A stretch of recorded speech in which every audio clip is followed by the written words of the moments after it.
What is going on? Casually FC. We're back again. Other game where we drop points. 5 points in 6 games. Mauricio Pochettino essentially on thin ice. And another terrible Sunday because Chelsea cannot score for the life of them. Be sure, before we continue, to smash up the like buttons. Be sure to subscribe to the channel if you're new.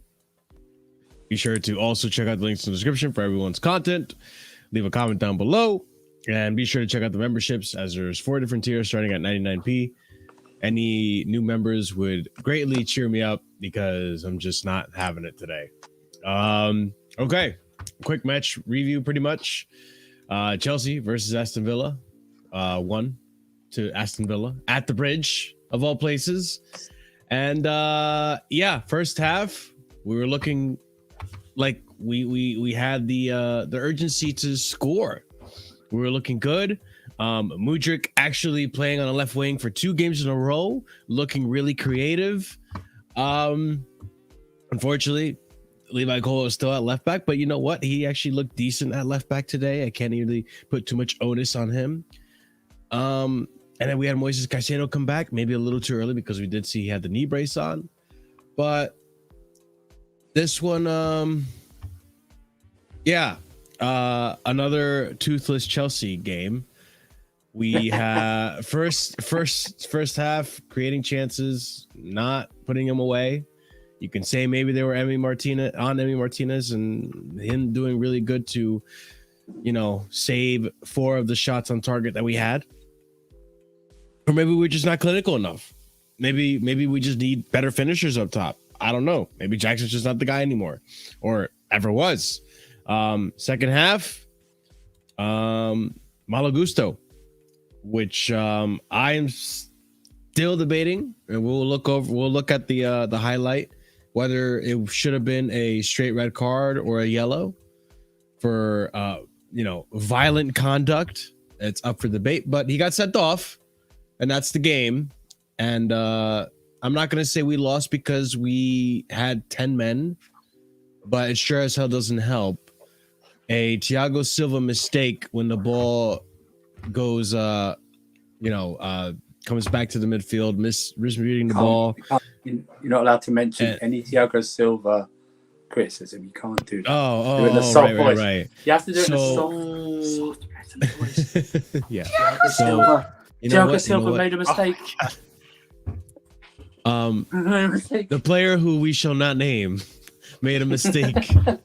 He also not be named. Thiago, the defender that was not actual disaster, as people like to call him, made a mistake. And what is it? Diaby passed it to Diaby, goes out, runs away with it, gives it to Ollie Watkins, and Levi Colwell does a good job of blocking the ball. Unfortunate that it lands right back on Ollie Watkins' path, and I think we have to see Sanchez do better. He had such a fantastic game. Was pretty much, honestly, I think Sanchez gets man of the match again. 2 games in a row. It's just so telling of our defense. 2 games in a row, we have Sanchez basically man of the match, minus that one moment where like it slipped through his legs, which it happens to keepers, but I mean, what are you gonna do? And yeah, that defines the game. And from there, we look clueless. We can't finish our chances. We create a few more chances, but you know, Jackson can't be clinical. Sterling can't be clinical. You know, and we have POCH too as well, taking off Mudryk, the one bright spark in creativity, giving us plenty of great chances to be missed. Excuse me, by our attack, and he gets taken off. He gets hooked off as soon as Malo Gusto gets sent off, and a lot of scrutiny to fall under POCH, very well deserved. And I mean, guys, tell me, why did we lose this game? I have the answer, ladies and gentlemen. You know what I mean? I'm playing my card right now. The answer. You know what I'm saying? So, listen, random, you know, we just lost because A, of course, we weren't clinical enough. That's fair enough to say. B, the substitutions were not great either. I think that's what it comes down to. That's really simple as that. Those are the 2 main things. And that's all I have to say on this topic. I don't know if anyone else tends to take over, but those are the two things. We weren't clinical enough when we needed to be clinical, and part of that, of course, is because of the fact that we've got a few young players in there who are due to not be clinical enough. But even the man that we paid the big bucks for to be clinical is moving so indecisive. He's moving like the Gundam, you know what I mean? When you know there's rom-com movies where there's the one girl and then she's like seeing two guys and like she can't choose which one to go for. That's like him sometimes. He's over hitting the ball, he under hits the ball, he either puts the ball in the back of the net or he puts it wide. So or he hits the goalkeeper. So that's what it is. So I don't watch rom-com movies unless I don't think men should watch rom-com movies unless they're with a significant other. Significant other. Okay? If you're watching them by yourself, that just means you're a lonely fucker. So that's fine. Therefore, Why am I getting cooked? Right. It's the same. That's all. A red card does change a football match, and it can be for the worse for your team. However, I believe POCH helped cement that change in a negative way with his substitutions. He took Mudryk off and he should have took Sterling off. If you want to take Jackson off, fine, but then he brought Palmer on, which I've no problem with. But then you're then playing an attacking trying to play counter-attacking football with Sterling and Palmer, and then you confuse people even more by then being Broha on like 15 minutes later, and it's like after we concede. And it's like, what's the point? Why not do this?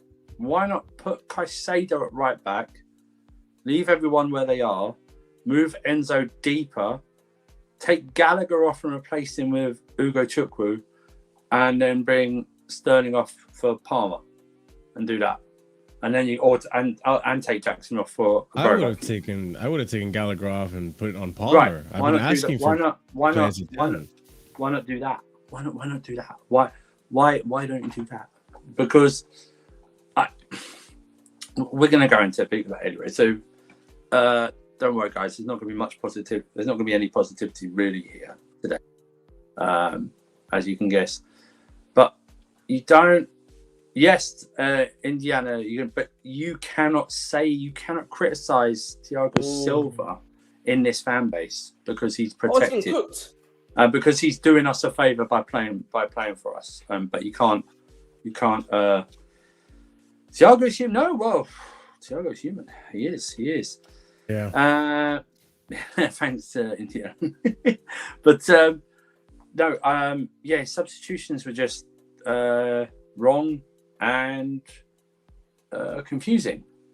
That's the I think you should have made substitutions. What I just said, and I don't have a coaching badge, so I just find it very, very strange. I think it's so easy to take Mudryk off. It's such a cliche thing that managers do. They take like the younger player off or the least experienced player on, not like the worst of the players off. Because I'm a defender of Sterling, but he had a stinker today. I have no doubt about that, and I don't have any problems saying that. But it was obvious that Mudryk was the better player today, had the better impact today, more positive today, and probably a better outlet as well. We're taking Sterling off and then gone through it that way. Because I don't think much had to really change in that game. It was just we had one less player up front. Do you know what I mean? We still had because still have the three in midfield, because still have the back four. It was just literally one less player. Just split them, have two. Just split it like that so they're both wide and not really anyone central. You could have had Jackson out. You could have had Jackson playing more of a wide role with Mudryk up there and just then leave them up there to do a counter-attack and stuff like that. Just drop Enzo back. And he put Palmer up there as well. Drop Enzo back, have him with Leslie in the back. Caicedo at right back. We've seen Caicedo play before. He locked down people for Brighton. He locked down Martinez at the Emirates. Mount's your problem now, Indiana. So don't Hey, man, yeah, man. Mount's your problem now. But That's a you problem now. Yeah, I just think the manager. Yeah, we got our own problem. It's very weird, right? It's very weird. The manager should not be coming out with any criticism, really, if your team goes down to 10 men, right? Because the whole thing should be, oh, yeah, well, we went down to 10 men, we couldn't possibly win. But his substitutions compounded the fact we went down to 10 men. So, in fact, he's had a negative effect, even more on already us having a negative and going down to 10 men. It's quite amazing that he manages to manages to take away little victories for himself and put part of the defeat onto him. Because if he just done that, he could have gone, well, I did this and, it still happened. It's just, I don't know. Yeah, he probably will score against us, but, in the long run, he'll still be at your club. That's Charity FC, though, man. Come on, Indiana. Yeah, Charity FC, Chelsea FC. Yeah, I mean, we gave Ollie Watkins his first goal of the season today. Was that his first? Hey. I thought, Yep. Villa's first clean sheet in 3 games as well, right? Yeah, man. We gave Pau Torres, a guy that was getting cooked for Highland football, a clean sheet. But hey. Well, is it any surprise we gave him a clean sheet actually since it's our 3rd game without scoring a goal? That's a big issue itself, actually, not scoring a goal in 3 games now. Like, by the way, if we don't Bournemouth score, not in the Forest in if this. we don't score on Wednesday, we haven't scored this month. Oh, so no goal of the month. They're They're gonna have to give goal of the month play- to Enzo in the cup, whatever. Yeah, because we play next. No, because that was in August, wasn't it? That wasn't in September. Oh, it might have We had been. the Yeah. international break. Damn it. It was. Yeah, so because we don't play till next Monday, which is October the 2nd. So we might have to give it to the ladies, man. The ladies have had a pre-season. Or the under 20, or the under 23s game. I was gonna say I don't know how POCH is gonna expect this to last. Like I don't know how this team can't be this effective. Like you're playing like Colwell constantly at left back, and then you're literally playing Enzo as a 10 because Enzo as a 10 is just not effective enough. He's better on a deep like with Caicedo, and I'd actually rather play Gallagher as a 10 because I think Gallagher would be better 10 than Enzo, and Enzo would be more effective as a 6. I would obviously play Cole Palmer instead of obviously playing Gallagher. I think we got actually the midfield set, but obviously POCH doesn't want to use. Nah, Chris, mate, respect your captain, man. Respect your captain. Oh, Gallagher! Shit. Well, we can give the captaincy to Sanchez next. Like it doesn't matter who. We give the captaincy because this team's obviously in the mud. We are done, man. It doesn't matter who we give captaincy to because we're not getting any. Can I just say quickly? Big up to Chris here because Chris is saying a good fact. Yeah, since Chukwuemeka got injured against West Ham. Yeah, Enzo has essentially been playing in that 10 role. Since then, we have been saying, as a fan base, non-stop, he's not working there, Pochettino. Can you please stop doing that? Right? And he continues to still do that. Yeah, it took Pochettino 5 games to realize Chilwell left wing is not cooking. Yeah. What do you think is... Yeah, so it's probably going to take him... Yeah, I did the calculations. If it takes 5 games for him to realize that, then it's going to take him times by 2, 10 games. By game week 10... we will be seeing Enzo in the 8 role. Yeah, it's not good enough. Man's turning POCH into a science. Hey, listen, come on, man. Scott, Master. I just said, if it takes 5 for one change to happen, times by 2, it has to be 10 for another change to happen. I guess so, man. Like, this is horrible. Simple maths, man. It's another thing as well I don't get by POCH, like, using Gallagher all like 90 minutes when we haven't scored a goal. I don't think Gallagher's the right man to stay on for like the whole 90 minutes. I'm sure he's a bit tired as well because he's playing 90 minute after 90 minute, and it's he's not man. He hasn't been in every single game we've played. He hasn't been. He hasn't been what? Do you want to know a fact, guys? Have you guys watched? Worthy of staying on the pitch for 90 minutes. Gallagher does. Have you guys watched Gallagher at Crystal Palace? There was an interview where they asked him, "What's your pre-match?" And his pre-match is a Red Bull, by the way, and like there was some other stuff that. My god! So this guy ain't running out of energy anytime soon, man. That caffeine's hitting. So he'll be alright, man. He's a strong lad, man. He's a strong lad. But I've said this before, man. Pochettino, man, he's walking himself out for his payday, man. You know what I'm saying? So big up Poch, man. You're seeing him with that new suit. He's looking clean, that suit. You know what I mean? He's paying well. He's eating well. And Pochettino requested Empache, man. If you know what that means, you know what that means. So what does it mean? Pochettino. Rest in peace. Rest in Ah. peace. Pochettino. Of course, the owners are disappointed, but at the same time, they need to support the project. I gotta ask you guys something. Are we now starting to look at the ownership? No. Now we're starting. I'm a bit like I that. gotta ask something. Now, questions in my head are being, stricken Activated. here, activated. Sure. I'm starting to now ask. Okay, I know today, Poch made some mistakes, but also we were playing good football for about 55 minutes. And so now I'm asking, did the owners not do the research, or at least do the right thing in appointing Winstanley and Lawrence Stewart to be or Winstanley, to be more specific, to be our guys to build this team? And now I'm even asking, like, okay, now I'm curious as to why Vivell left. I'm starting to think maybe there's a disorganization within the organization of Chelsea that's causing, I guess, this uncertainty, inconsistency with every manager we've gotten now. Mind you, I don't rate Lampard, and Bruno Salter, we'll see what happens. He was just, one manager, whatever. Actually, you could even put Tuchel in that conversation, because things were looking down with Tuchel as well, but that stemmed from the season before. Tuchel was not involved with the Winstanley and Stewart either. Yeah, I guess. So then you got Potter, Lampard, and now we're on Poch, and seems to be the same issue. Can I ask you the question? Can I ask you a question? I'll ask you a question, Marshall. Did Winstanley and Stewart tell Mauricio Pochettino to play Levi Cole left back? No, but at the same time, though, But the question I always say to you, it comes back to the way we are playing cannot be down to the ownership group. You know what I'm saying to you? That is down to the manager. The way we play, how we play, the style we play, who we put in that position, it is not down to the director of football. It is not down to the director or the ownership. That is literally down to the manager. Whether we like to admit that or not, that is just the facts. But Ahmed, I get what you're saying, right?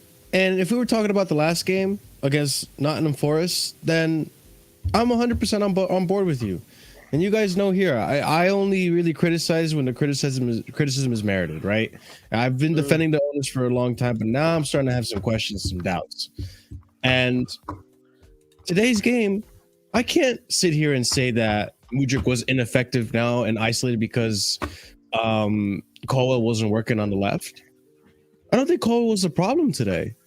I think the problem today was the fact that Sterling, right at saved by Martinez, and Jackson again saved by Martinez. We can't score. We can't score. Yeah, but we know why we can't score. But again, we know why we can't score. Like, let's move Sterling under it. Nicholas Jackson is a 22-year-old striker from Villarreal who we spent 30 million on to develop into a striker. We didn't buy a clinical striker, did we? We bought someone that. That's why we were hoping that Sterling would kind of help to carry that burden and to do the job they want him to do. But the reality of the situation is Sterling is not carrying his own weight. Sterling is not carrying his own weight. Ahmed, I think Nkuku is part of that too, because Nkuku gets a lot of goals, obviously. Exactly. So I think that's a big downfall, like why we're not getting a lot of goals this season. Because I think that's a big player we missed. And then obviously we signed Cole Palmer, where Poch doesn't want to start him yet. Big up to you. I always respect you, but the problem, bro, is we talk about experience, and a lot of the guys that we want in here in the league, let's say a Kvaratskhelia is one, a Leao is one of them, Victor Osimhen is one of them. These guys are not experienced players. Whether we want to be in ML, they don't have a Premier League experience. Pochettino apparently, if you want to believe all his interviews, he's talking about he wants Prem proven experience. Is Leao Prem proven? Is Kvaratskhelia Prem proven? Is Osimhen Prem proven? Is Vlahovic even the guy who we're trying to buy the offer to Pochettino Prem proven? You know what I'm saying to you? Then again, we didn't. But that's the confusing part for me too. Is because it's like we know, at least based off the articles and the news that we've read, Poch was the one that didn't want João Felix, experienced player. POCH was the one that didn't want Vlahovic, experienced player. POCH was the one that blocked Leslie Ugochukwu from going on loan, the inexperienced player. You know, He like blocked Neymar coming as well. He said he didn't want Neymar.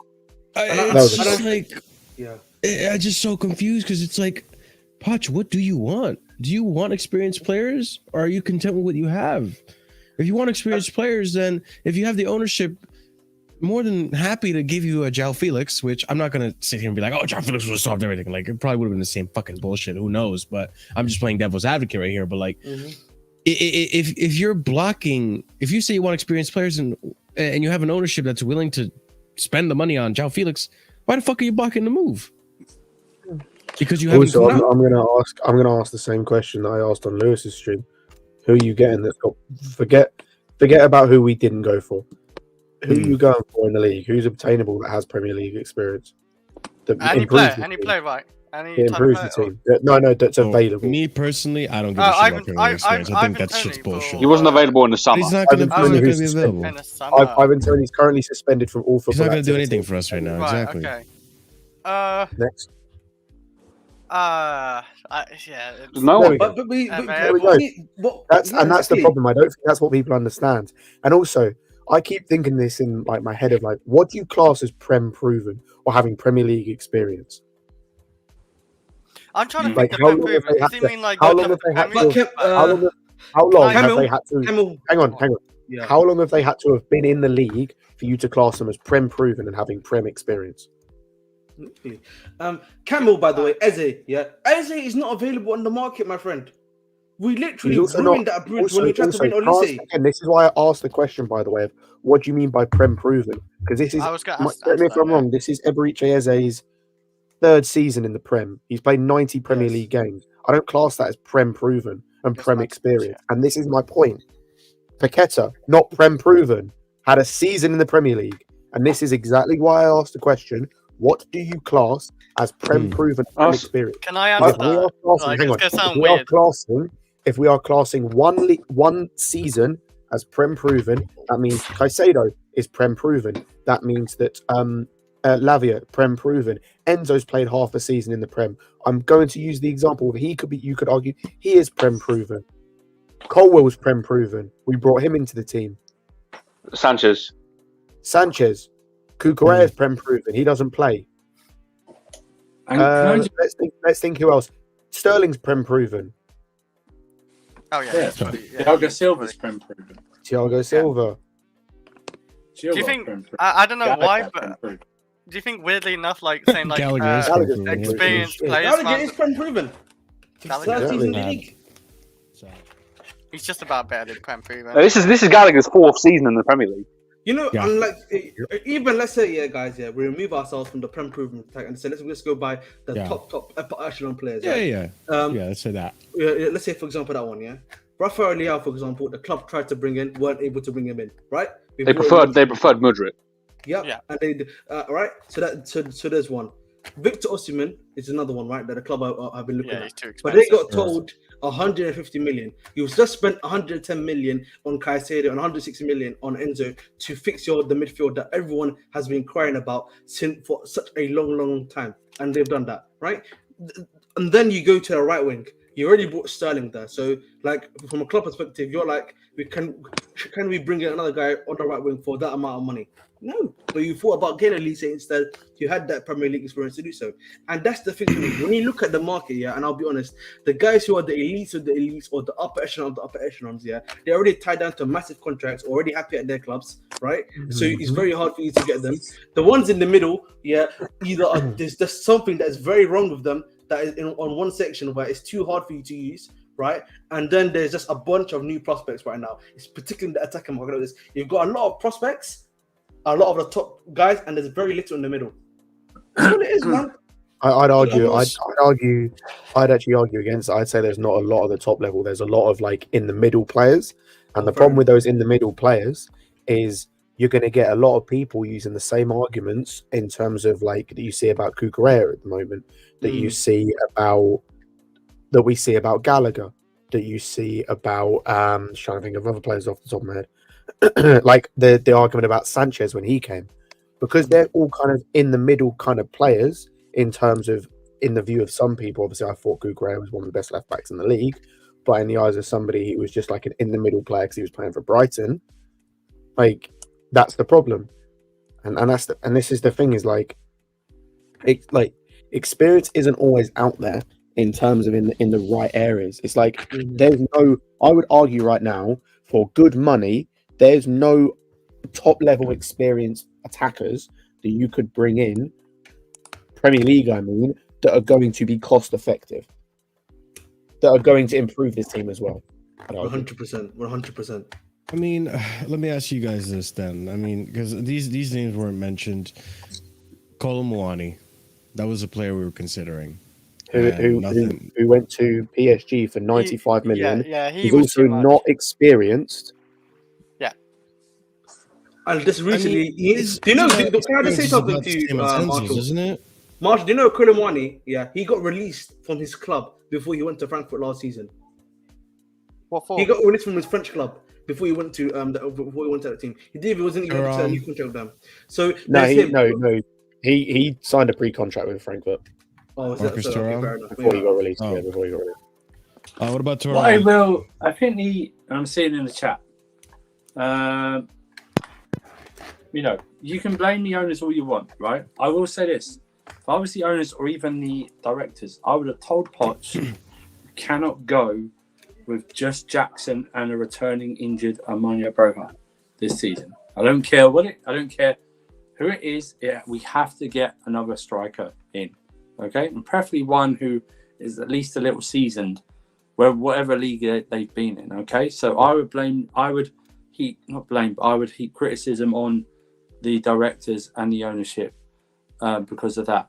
But it's so easy to go, it's the owners doing this. The owners aren't playing Cole at left back for the first time in his professional career. They don't start with Chilwell on the left. They aren't playing Gallagher all the time. They aren't playing Thiago all the time. They aren't making these rubbish substitutions all the time. They're not on the training pitch with these guys all the time. It's so easy to blame the owners, especially when the owners are putting money in. Now, they're obviously going after a model of younger players. That's fine. And that's why I have no sympathy for POCH whatsoever, because he signed up for this. Exactly. Okay? The thing I'll keep banging on about is why he decided to flip 180 from what he was doing in pre-season until now. Mm-hmm. Doesn't matter if Nkuku got injured. You had the players on there to do it. And the injuries are not excuse either, because you have players in those positions who could play that haven't been injured. Yep. So, and you know what is, and I said I'll go back today. The subs were so easy to do today. You move Caicedo to right back. You bring Leslie on to drop Enzo deep. Put Palmer on. And put Broja on. It's just, what? Let me ask you a question. What does anyone think Ben Chilwell? And I know he had that chance. And I'm going to criticise him for that chance for not going across the goalkeeper, still near post. But what really is Ben Chilwell going to help you with? Coming on and try when you're down to 10 men, when basically most of us don't think he's a very good defender in the first place. Why not just simply stick with that same back four, but just add Caicedo at right back? I'll throw one thing, because Chilwell, what I noticed with him and Colwell is Chilwell makes that off the ball run, and we saw it with Palmer as well. He makes that off the ball run. But then why isn't Poch telling Mudryk to do the same thing when he's on the pitch with his pace? Yeah. Maybe because we don't have like a natural 10, because Cole Palmer, he did play as a 10, right? No, but Chris, like I said, you can have Colwell play that over the top ball. He did it. Colwell's done that ball to Chilwell so many times this season already. Right, yeah. Mm-hmm. Can I just David Jameson said it's not just the owners, it's Poch and the players. But you lot blame Poch all the time, ignoring player performances and the owners' mistakes. But the problem is, bro, and I will say this again, player performances, yeah? What are you expecting from Mudryk? Are you expecting Mudryk to be? I think a lot of people are expecting Mudryk to be a 20 GNA guy, a Jackson to be a 20 GNA guy. These guys are not 20 GNA guys. Like, I think for me, a lot of people are saying, "Oh, the club's lowered our standards because we're allowing strikers, to score put ball, allowing strikers, to we're saying because he's young, yeah, he's missing chances. But that's the reality, bro. Like we didn't buy someone that's like top of the class. If you had brought Vlahovic, I'll be cussing the hell out of him. It's like I said. I think Jimmy mentioned this on the Lewis's stream earlier, and I think I mentioned it last season when we were under Potter, where like we as a club have to take a step back from where we were in terms of with the players we've got because they're young. And like we can't expect them to come in and be the elite of the elite straight away. So we have to take a step back in terms of like expectations for them. And when I say that, it's like I look at this game, right, and taking this game in isolation, forgetting the other games we have or have had for a moment, I can accept this type of result in terms of losing to Villa 1-0 because they're a good team, they're scoring goals, and in the manner in which we lost in terms of up until the red card, because we played well, we just missed some chances, and it's like that's going to happen with young players or inexperienced players. Like I can accept that happening.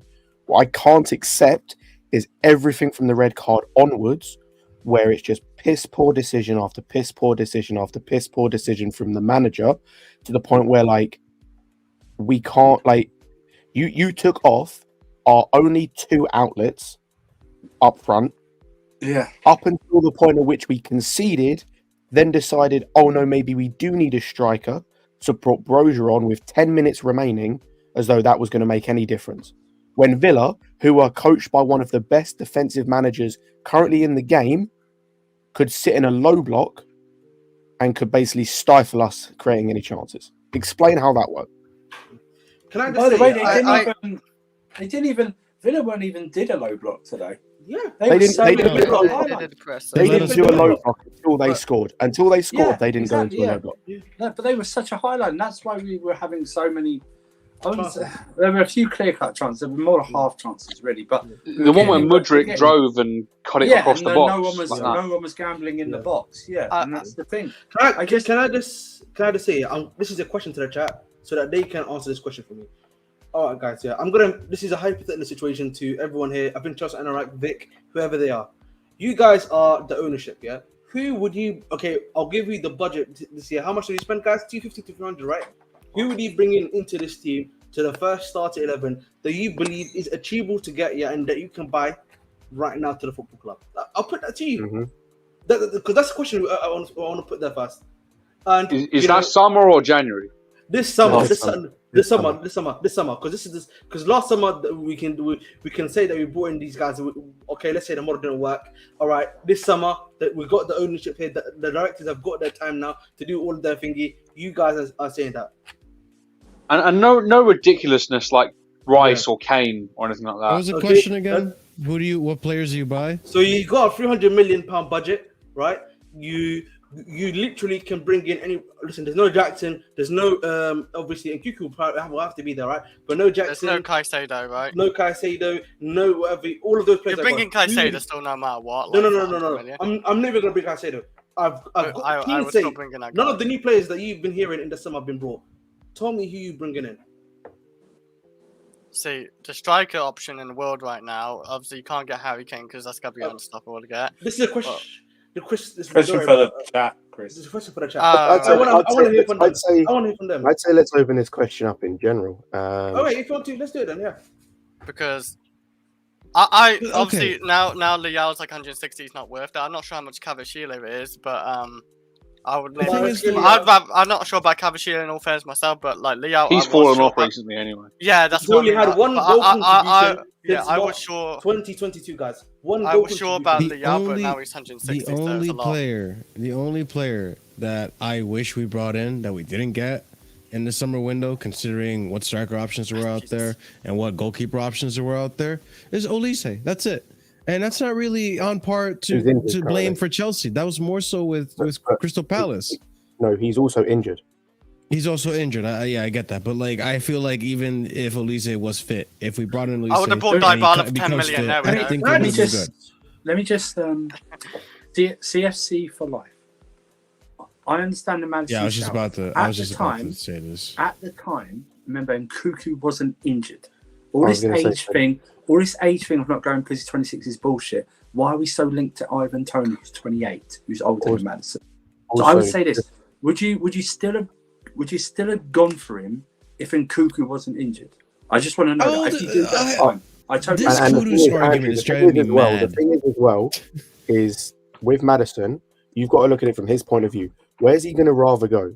Is he going to rather go to Chelsea where he'll be on the bench, or is he going to rather go to Tottenham where they have no number 10 and he's a guaranteed starter? Exactly. Forget the size of the club for a second. Forget all of that. No. We didn't buy we didn't buy Nkunku to play him on the left. Every report that's come out about Nkunku is that both owners and the manager see him as a number 10. Yeah, like if you saw him pre-season, the manager's playing Nkunku as a 10 mainly. So. That's reportedly as well one of the reasons why we didn't get Felix is because they already saw Nkunku as being in that position and he can play that position. It would still be nice to get a backup. Okay. Like, that's why I would have shown Ahmed, before you go, because I'm so sick and fucking tired of this Kudu shit. Okay, guys, tell me how old is Kudu's? 23. He was 23. Yeah, I thought 24. 23 years old. Okay. At Ajax, was he Ajax's player of the season? At any point? Nope. No. Okay. I think it was Clausen or Berghuis, something like that. Oh, okay. Not 100% sure though. So he also just going to point something out with Kudus. He also only completed over 20 league games in a season once at Ajax in 3 seasons. That's another factor. Okay. Now another thing about Kudus, he comes from Ajax. Manchester United bought a player from Ajax, 80 million. What is he fucking doing right now? Okay. Ziyech. Thank you. Ziyech, how many times was he player of the season for Ajax? 3 in a row. Probably one of the best players from fucking Ajax, and he comes to fucking Chelsea and does what? So this shit about Kudus this, take fucking Kudus' dick out of your mouth. It's not guaranteed that he's coming into this team and doing jack fucking shit. We literally bought Ajax's best player for 3 seasons in a row, and he came to Stamford Bridge and didn't do fucking diddly squat. Just shut the fuck up about fucking Kudus. I'm so sick and tired of this shit. It's so annoying. It doesn't matter who we bring in at this point. Like, if we could have brought in Neymar, and if Neymar flopped, we would have been like, oh, we should have got Messi. Oh, we should have got Kudus. All this shit. You Chelsea fans are so fucking fickle. You don't get it. You absolutely don't get it. I'm being extreme, but it's just ridiculous. On the Kudus thing, I will say, like, I understand missing out on him is annoying. The other thing I'll say is going back to the conversation we had earlier, he's also not experienced, not in the same level of experience. Exactly. What fucking difference does he make? Also, he's also not elite. He's not one of those elite players. So it's like you're kind of in a similar position where from what I can tell, he's played well for West Ham so far, like in the 3 games he's played. But you're in a similar position with him where it's like that you are kind of with like you're kind of in a similar position with him as you are with I'm trying to think like kind of like a Jackson or a Mudryk in terms of he's played more games, but like no, he's played more games than Palmer and he's more experienced Palmer. Yeah, but I'm more thinking of like he's had a couple of good seasons, like he's had a few good seasons, but it's more like there's not it's not like he wasn't doing things in the Eredivisie and in the Danish league that like Hazard was doing in the French league is kind of what I mean. And that type of thing. And that's what I'm saying. They're just like, there isn't this experience or there isn't this thing out there. Like I saw someone mention Ramos earlier, Gonzalo Ramos. Yeah, like, he's not experienced either. What is Gakpo doing? One second. Can I just say this? I've been reading the chat, and Vic says it's easy to shop for a manager at Madrid because they have never embarked on a full rebuild. If you're rebuilding, you've got to let the manager do? They literally were in cahoots with the manager. They were collectively choosing a lot of the first team players. A lot of the players were chosen alongside Pochettino. They literally made sure to get the sign off on this player that they were getting. You know, let's go through each player. Mudryk, for example, Jackson, was about to go to Bournemouth in January, right? But then obviously didn't happen. And then in the summer, RB Leipzig wanted him. Another bunch of players wanted him too, right? And then that's just on Jackson alone. Obviously, we know about Mudryk. We know about Caicedo. We know about Gusto was hunted, being scout heavily by United. United was also about to trying to get Gusto too. So there's a lot of people there. And then when I'm hearing stuff like, what's it called? Yeah, our failure is embarking on players under 25, 8-year-long prison contracts, and asking the manager to make it work. Again, I go about this again. Let's look above the age of 25 at players with good amount of experience that we can use in this team to get us the 3 points week in, week out, and that have that ability. And every time I ask this question, we go back to the same problem. Either they are too expensive, or they're just not good enough for Chelsea right now. That's all it is. Vic, I need to ask the question again. That's the problem, bro. If we're going back to this experience talk, I'll ask the question again. Who should we have got then that is experienced? An experience. It's not. But this is what as a 10. Or look at what David said here. How can you in general, I would have for a backup. Yeah, I think this is why I did want is like. I know you said Dybala's injury prone, but as a backup, like who could just come off on the bench or fill in, say, and Kuku's like injured or something like right now. I thought Dybala could have been that good choice because how cheap he was. We know the show's not about you right now, okay? Go ahead. Go ahead. No, but like Dybala, like last season and this season, he's done. I think he's done really well. He did play last season. Can you bring the Texas Blue quote? Who didn't play? The mental gymnastics people would do. No, but I'm not talking about the whole season. And the recruitment team. What does that mean, though? The recruitment team have recruited, in my opinion, since January. Again, I will say this again. Since January, we have recruited, in my opinion, the right players, the right players. The problem, I've said this before, last summer it is right for us to criticize what they did the first summer window because all of those players, barring Kukurela, have all been sold. There's no doubt about that. We should criticize them heavily. We should criticize them when they didn't bring in the directors of sports, everything. They bought that all in by January, right? That is what we want. That is fair, right? Right? If someone said to me, Diaby, okay, I can understand that. Dusan Vlahovic, okay, but guess what? Pochettino didn't want him. We listen to the manager, guys. Yeah, guys, you guys say we need to let the manager rebuild. He doesn't want Vlahovic. He doesn't want Felix. You know, the guys that you guys wanted, the manager doesn't want, and that's the experienced players, the guys that we're trying to cater to. So how can we? And the club is catering to him too. So how can we say, we're not buying experience, we only do under 25s when they have been offered to him, and he's the one that is saying X. No, thank you. Real quick. Before we continue, almost 80 of you guys are watching. You're watching us suffer, and you're not smashing the like button. Listen. That's some Chelsea. Winter Surfer has been very quiet, and I'm very worried about him. He just lost to Chris. Give him something to be happy about. Smash up the like buttons. Well, you got to drag Andrew like that, man. On this contact that FPL draft. Yes. Yeah, Vic. Yeah, you know what, man? I'm gonna take this right now. Yeah, Vic. What is your argument, big man? I want to know what your argument is. I'm still waiting for an answer. I'm still waiting for an answer on I would take Dybala. That's my answer. But what is the problem, Vic? Because now, I've literally. So you telling me I've literally been away from the stream for 10 minutes, just doing something, obviously moving room, and no one has actually given any. Kudu is the only one. No, the answers. Sorry, Andrew. The answers that I've heard so far in the chat, we heard Eze. Diaby. We heard Elise. Eze. Diaby, that's a fair shout. That's a fair shout, but obviously they see Sterling as a right winger.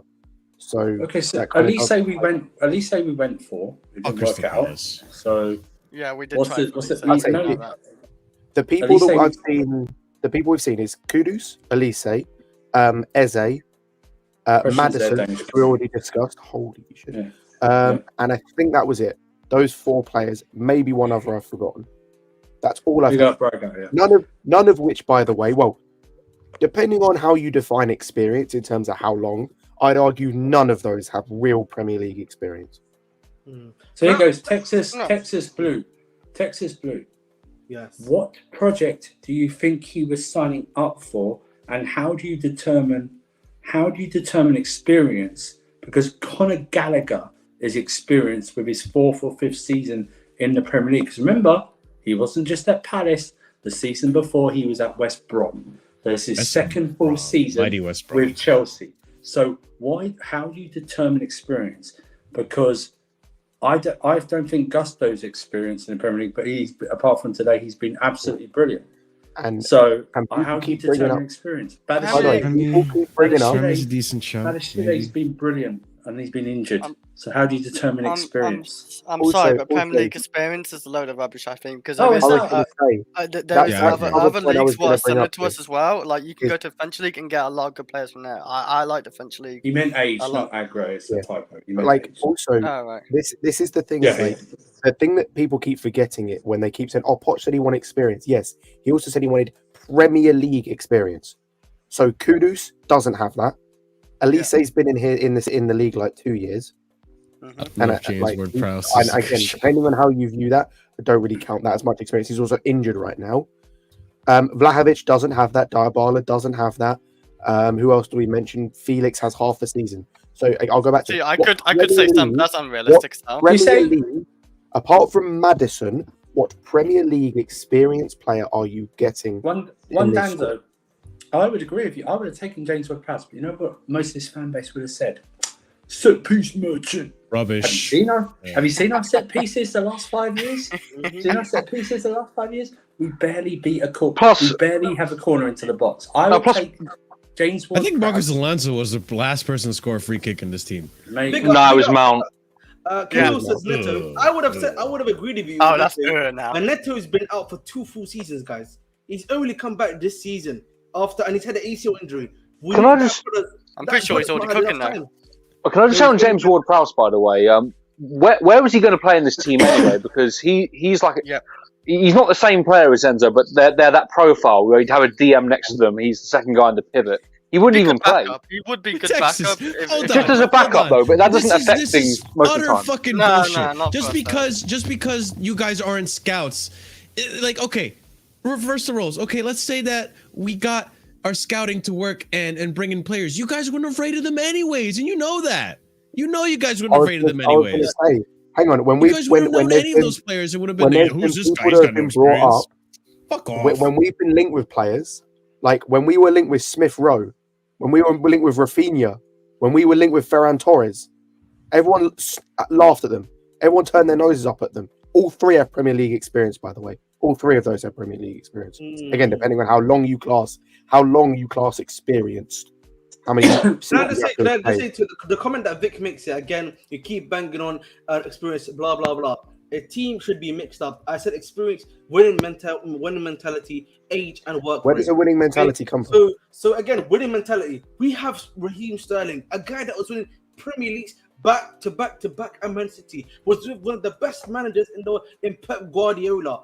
What are we doing here, lads? Thiago Silva, a man that's won it all at PSG, at AC Milan, where he was playing with big players. Ben Chilwell is one. Yes. Ben Chilwell. But has won trophies. Enzo just won a World Cup. Yes, Reece James. obviously. Yeah. Like, this is the Enzo. issue, man. Like we have a lot of this Reece stuff. James, The Enzo, Thiago Yes. Silva, Ben Chilwell. Who else have we got on the team? Raheem Sterling, as you mentioned. But bro, again, I'll say this again, bro. Age is not. Oh, age Cole is not Palmer matter. as well. You can say what you want and laugh, but Cole Palmer. He has did. it. He was the I've main said reason it- why they won. I've said this Super before, Cup. guys. Age is nothing but a number. Obviously, listen, the guy that said that was dodgy, but like, what I mean by that, yeah, is particularly in football, right? Age, yeah, does not matter. There are players that were when they were 20, 21, were cooking, were being a part of their team, the heart of their team. It doesn't matter what matters. Okay, so let me ask Texas. I'll ask Texas Blue. Simple question. Name me 3 realistic players Chelsea could have signed this summer. Man, the 3 Gnabry, realistic Gnabry. players, and you can't include anyone we signed that you like. So give me just 3 realistic players we should have signed this summer. Just give me them. Sane I'm just not- signed a new contract. And I'll probably agree with you, but just I want to hear what your thoughts are. Give me 3 realistic players we should have signed. Guys, Sane This just is signed a it. new This is contract what last he season. says is facts. Sane signed a new contract last season, and Gnabry Wait. is not even cooked at flipping Bayern Munich. He literally barely gets 10 goals a season, and you expect him to come to the Premier League and start cooking. I'm sorry, Well, people are just remembering 2019, aren't they? Gnabry. Also, Like, sorry, I would have think understood. it's I would have coming up. understood Sane. Hang on. but I not need Gnabry. to go. Just Vic. Osimhen would have Right, cost guys, 180 mil. Right, guys. James Ward-Prowse would have been laughed at by the fan base, and you know for a fact they would have been laughed at by the fan base. Paulinho would have cost you 80 mil minimum, and Rice would have cost us 100 mil. And our sanities, because Well, we didn't need. Wow. Also, does this mean we're not? Can I ask you a question? Midfield is fine. Does this mean we're not signing Caicedo? If we're getting Okay, so Paulinho and Rice here's as the well? thing, Dej. Danish Madi, sorry. Danish Madi's right, okay? Danish Madi, yeah. Vlahovic and Felix, as much as I don't rate Felix at all, but the manager didn't want them. The manager didn't want them. It's not on the owners. And we have a thing that we really like our managers to have a say in who they want, right? I usually like that because it's more harmony and stuff like that. I don't care really. I'm fine with the European model myself, where the coach it's just a coach. They're not managers, they're coaches, and the players get bought in. I'm fine with that. But you cannot blame the owners for listening to their manager. They listened to Tuchel when we didn't sign a midfielder in that summer until right at the end because he said Gallagher had Kante. They also signed Aubameyang just for him. Exactly, he signed Aubameyang. Kudos, Ramos, Todibo. Kudos, I understand. Kudos, I would have signed Kudos. Ramos, do you think we could have got a loan deal like PSG did for Ramos? Because that's a loan deal. I don't think Benfica would have loaned him to us. And Todibo to me is the same as before we got Badiashile and before we got Disasi.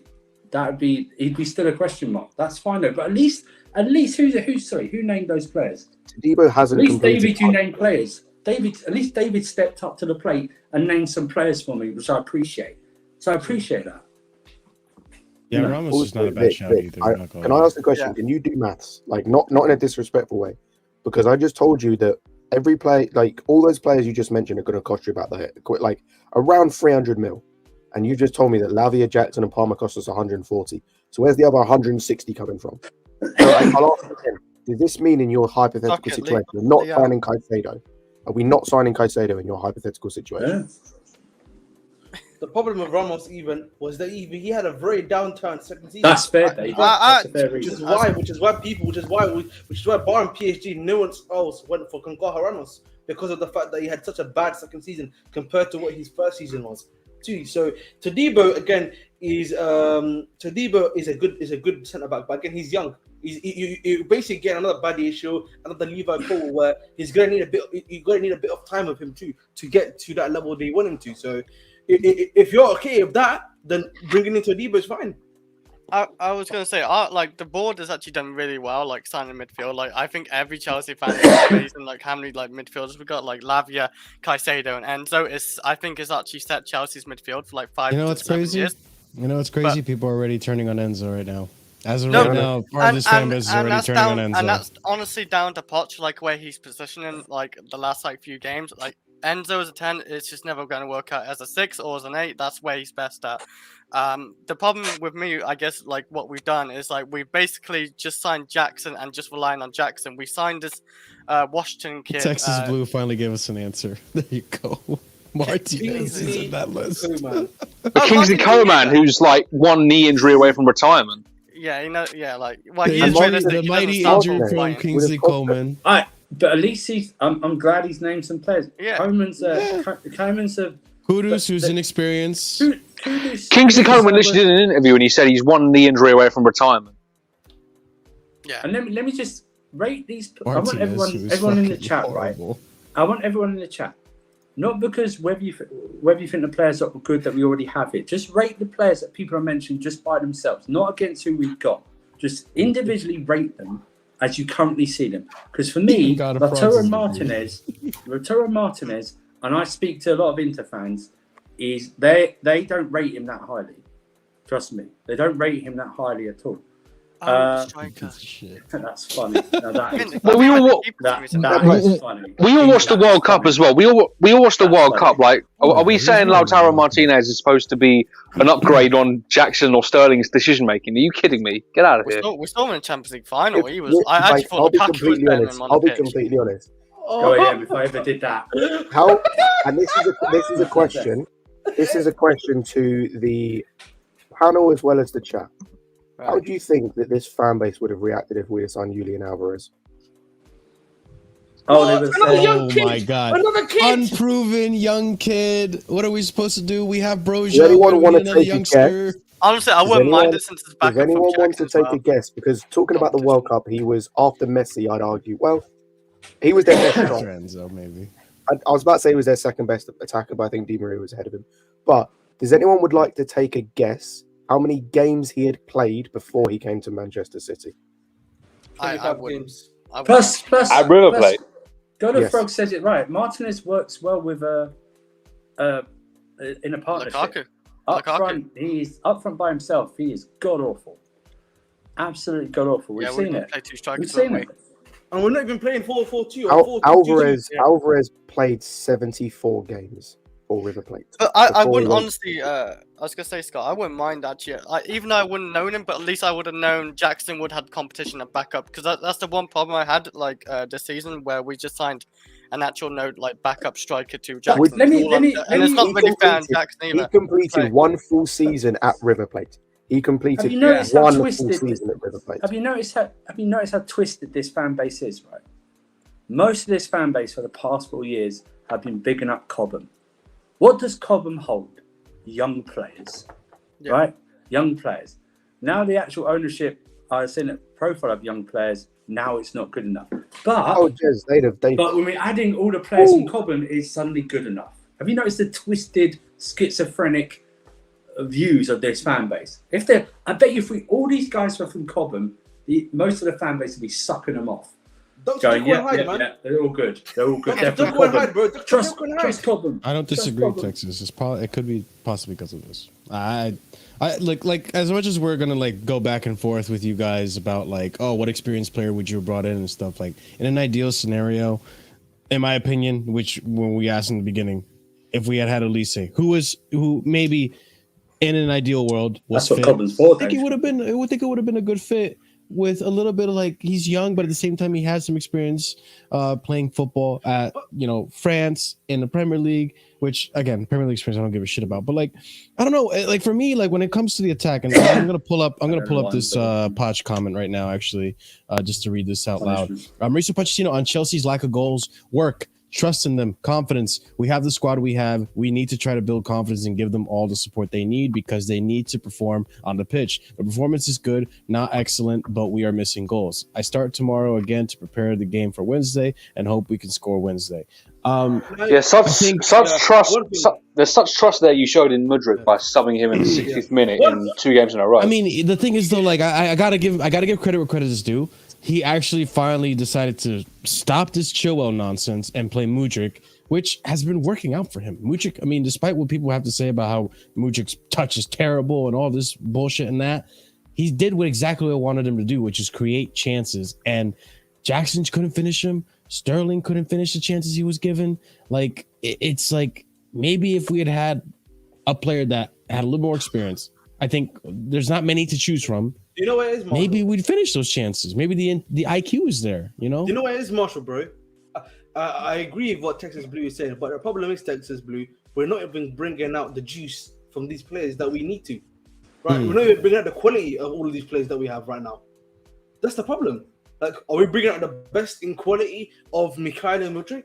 Are we bringing out the best in quality of Nicholas Jackson? Vlahovic could have been the guy too. Yeah, right? Are we bringing out the best in quality right now of someone like maybe a Caicedo or an Enzo right now? We're not bringing them out. We're bringing out 50-60% of it because we're not playing them in the right place. For Caicedo, yes, for like Enzo, for example, no. We're only bringing out 70% out of him or 60% out of him. Caicedo, same for Levi Cole. We're only bringing out 50% of him because the other 50% is somewhere playing at left back. Yeah. So this is what it comes down to again. Play these guys in the right position, right? So let's see how they actually do it. And if they are shit, then we can at least see it in 4K Ultra HD and we can make the necessary adjustments to bring in the quality that we need. But we're not even doing that, lads.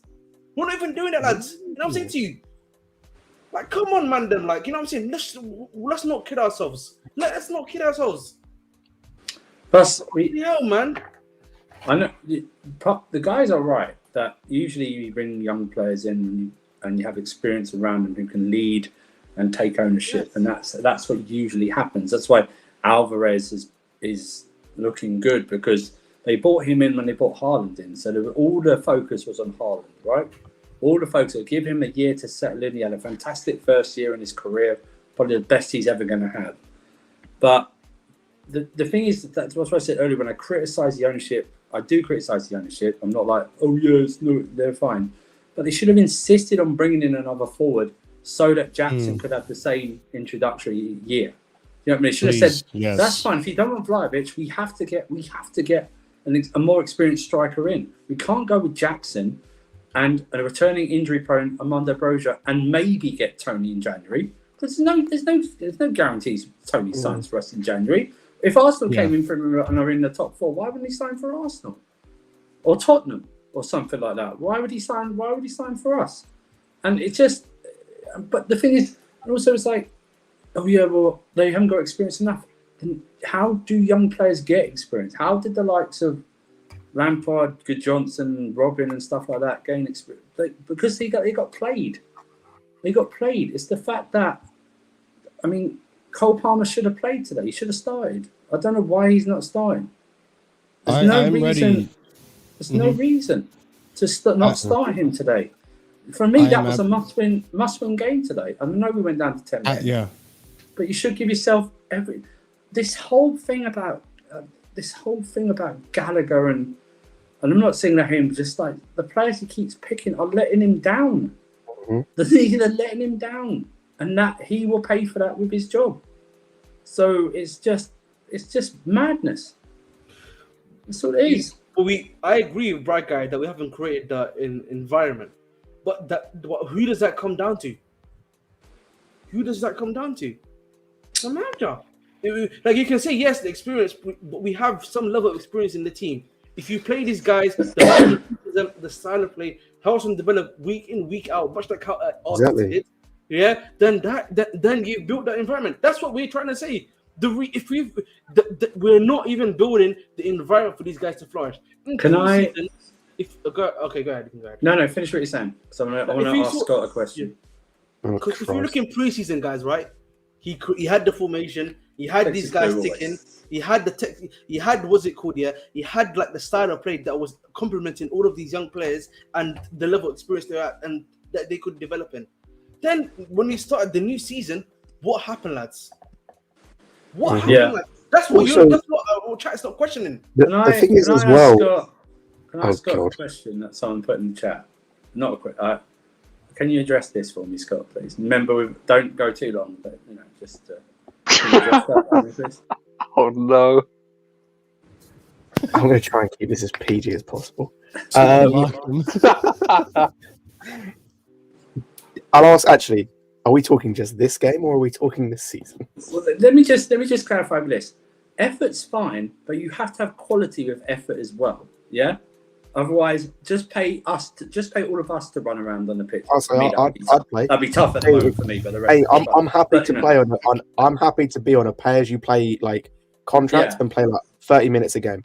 My stamina won't last me any longer than that, but I can play like 20, 30 minutes a game. I can actually play game with Sunday League. You know what I want to think about? I know I got a dodgy knee right now, torn ligament, but I get that. But yeah, like I'm gonna focus mainly on this game of like the problem with having Gallagher in your team is he is a press trigger for the other team, which basically means in kind of short terms that every time he gets the ball, the other team know they can immediately press you as a team and him because he is likely to give the ball away or make a stupid pass like he kept doing in this game, where every time he got the ball, he would lift his head up, go to turn, stop, turn, and pass it back the way it came. So it meant Villa took 2 steps forward, so they were closer to our goal and had more pressure on us. There was no reason for it. He did it about 4 times during the game, and we kept talking about it when we were watching it. And that's the problem, is Gallagher hasn't got the football IQ to play in the areas he's been asked to play. And some of that doesn't come down to him. It comes down to the manager and the way he's picking him. But, like, when you are in that position, like, he does not have the ability to play under pressure. He is not anywhere near press resistant enough. He doesn't have the IQ in terms of like scanning what's around him before he receives a pass, so he knows what's around him. Like there was a moment where he receives a ball, loses it straight away because he's not holding it up, and they go down the other end. I think Caicedo had to make a challenge, had to foul, or had to he had to make a challenge to help him out, because Gallagher just loses the ball away stupidly, and that's the thing. The reason for Kanté getting the work rate, by the way, is because he had other things apart from work rate. He's actually good on the ball. And it was like, and the thing Kanté's good on the ball. But also, it was more than just the work rate thing with Kanté in terms of like, with Gallagher, everyone talks about work rate. What they talk about is him pressing someone down. What they don't talk about is the fact that when he presses, he often gets beaten because he's going in too fast and he's not trying to shut down the lane. He's just trying to press someone. He doesn't curve his run, does he? As Joel has mentioned, Kante was physical, and Kante knew when he got to someone, he knew how to slow himself down, and he knew how to stop that player. He knew just how to stop that player. Mm-hmm. And it also, Kante allowed other players like Pogba for France to do the stuff that they do. Gallagher does not allow anyone else to do anything. Exactly. Gallagher doesn't allow anyone. He's not. I'm not sure if you agree with this, but like, I think this is what Gallagher. I actually don't mind Gallagher. I know exactly what you're talking about. But like, I think Gallagher obviously as a backup, like as like coming on, like say we're winning the game or something like that, and we need like bring someone full like energy to tackle, intercept. I think Gallagher's perfect for that. Like starting every game of the season, where I don't think we actually need to start Gallagher no more. We literally have Cole Palmer, we have Enzo, we have Caicedo, and even Leslie Ukuchuka, who looks like a better DM than Gallagher, I think. So Gallagher doesn't actually need to start every game or play like 90 minutes. You know what it is? We don't need Gallagher. That's the thing. In the team, Gallagher doesn't. We don't need Gallagher in the team necessarily because we have Caicedo here to do the defensive job. If we put in Enzo there, we can add an extra attacker to help someone like a Jackson out. But also, that's why you play Cole Palmer. This comment right here, though, like this. So you guys just like Gallagher for being a press trigger and no IQ, but want Mudryk to start. I'm dead. We put in Mudryk to create chances, and what did Mudryk do today? Create chances. The problem with Gallagher is not technically good enough, guys. Two things I want to talk about. You don't know what a press trigger is if you think Mudryk's a press trigger. Lordy Lord. Like, just going to point that out. Number two, again, we go back to the experience talk. You're talking about Mudryk, who has played, I think, like 80-something games in his career, versus Gallagher, who's been playing professional men's football for about 6 years now. Is that long? Well, he's had a loan at Charlton, which turned into a loan at Swansea, so that was 1 year. He's had a loan at West Brom. He's had a loan, I think it's 5 years, sorry. I think he's been 5 years in men's professional football. Some reason I thought it was like 4 years tops. So it was at Charlton, West Brom, then was it called Crystal Palace? No, Charlton, then Swansea. It was Charlton and Swansea in one season, then West Brom, then Palace. I don't even blame like Gallagher, like the reason why we're like struggling to score. I don't think that's really on Gallagher. Like I think the main reason he's is not even like, playing bad. Yeah, he's not playing bad. Where POCH is like basically like using like 3 8s or DM and 1 as a 10. Caicedo was better than Gallagher today, by the way. Just gonna point that out. Oh yeah, Caicedo way better today. Like, Caicedo had to clean up a lot of the time. Caicedo had to clean up after Gallagher's mess. Yeah. He was actually one of our better players today. Like maybe we had, I don't know. Like he was very good today. I thought. He did nothing wrong. But no, people are going to downplay it because they're falling for rival bait. Oh, you paid 115 million. You're falling for rival bait. Like it's not Caicedo's fault why we're. Can I ask in the chat what did Caicedo do wrong today? Absolutely nothing. I just want to say quickly. Vic said, if you think we're gonna finish fourth, with Art and Kuku, you're a long way from Starbucks. Yeah, I understand. Oh no, Vic. But like, the reality, we're not finishing. Let's have it right. Vic, let me just. Season's over. Vic. Let me just address it. Even we had all these injuries and then Kuku back, I wouldn't predict us to finish top 4 anyway. So we're not better than there are 4 teams better than us. Hey, it's about top 5 now. Especially look how Spurs are so good now. Like we didn't foresee that. I think in our prediction on this channel, I put a 6. I was the only one of our panel who did not put us in the top 4. Yep. The rest put us in the top 4. Some people actually put us second, I believe. I didn't put second. I put top 3. If you're looking at me. No, we did. It was third. It was third. It was me. Yeah. I put third too. I said 5th. Scott? I think it's either 5th or 4th. Yeah, because Caicedo was good. I don't understand what his argument is. He was good today. Also, you're talking about someone again who wasn't fully fit. Caicedo's only had 1 training session this whole week. Yeah. It's uncomfortable conversations, man. People just love to complain for complaints sake at times, Don't get it twisted. Yes, we are very bad right now, but like it's not the 150 million pound man that's not doing his job.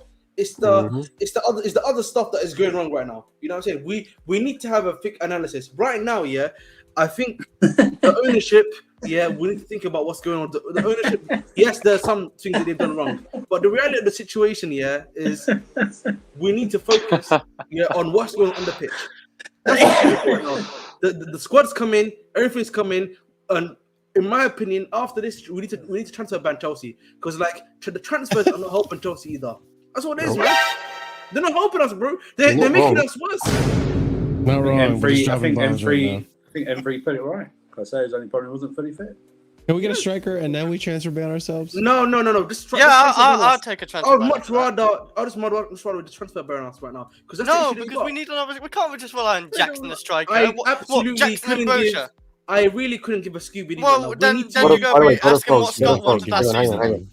God of Frogs. The only reason. God of Frogs, just want to point something out. The only reason why he hasn't cost us yet is because the guy you're criticising cleaned up his mess today. Otherwise, he would have cost. Also saying just because they didn't cost us anything doesn't mean they're good, like they're good players or something like that. Conor Gallagher is not a good player, okay? And by the way, this ownership doesn't want to keep Gallagher. They're quite happy to accept the fee for Gallagher. That's all it is. Can I ask a question to the chat? And please, for the love of God, take your bias out of this. Does Conor Gallagher start for any other top 6 team? No. Actually, no. Let's say Big 6 because that's probably more. No, let's do this. Let's do this. Right? No. He's a good backup. That's it. And now he doesn't start for City. Doesn't start for Arsenal. Doesn't start for Liverpool. Doesn't start for Newcastle. Doesn't start for Spurs. Doesn't start for West Ham. Doesn't start for Brighton. That's 7 so far. No, he doesn't start. Look at that midfield. Oh, true. You've got Alvarez, Ward-Prowse, and I think he would start for United. I'm not gonna lie. If they're gonna play right now, he would actually be better. No, he would be a better option in Mason Mount to help Casemiro. Mason Mount doesn't start for them. Where's he? And they got Chris. He's not starting because he's injured now. No, but Chris, they got Amrabat. They got Amrabat as well. Yeah, is he better than Bruno? No. And I don't rate Bruno. Yeah. No, he's not better than Bruno.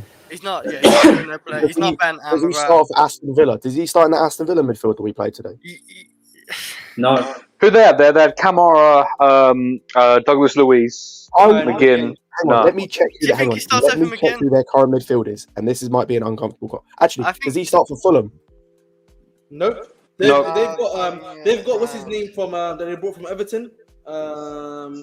I forgot his name. I don't know about that, guys. I think he would start for Fulham. No. Hang on. Wait, Marshall. Does he start over Iwobi? Yeah, Iwobi and Paulinho and Reed. Yeah. Probably over Reed, I would say. Did they get Iwobi? Yeah, they got Does he start over Iwobi? I didn't clock that. Damn it. Their best midfield is Paulinho, Pereira, Iwobi. Does he start over those 3? I'd probably start him over Iwobi. I feel like Iwobi's had too many seasons to prove himself. No. You're smoking crack, man. You're smoking Alex Iwobi? Bro, he's better Alex than Iwobi, McGinn. right, from Everton. Yeah.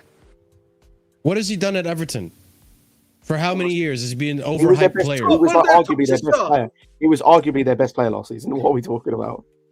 He's been the top assistant for quite a long time. I just think Gallagher's a great bench warmer. That's about it. Like he's not good enough. But our manager starts him all the time. I know, and that's a big problem. Not even our manager. That's the thing, though. Hold on. Oliver, that's the thing. That's the thing, guys. You were saying it like in the perspective of us here as fans. Yes, we wouldn't start Gallagher, but the managers, they would. That's the thing. Why do you think Ten Hag wanted Mason Mount? We don't rate Mason Mount, but there's something in a player like Mason Mount that Ten Hag likes. That's why he wanted to. That doesn't make the manager right, though. Doesn't make the manager right, though, bro. This is the thing. Like using Ten Hag in a manager. So here's the thing, right?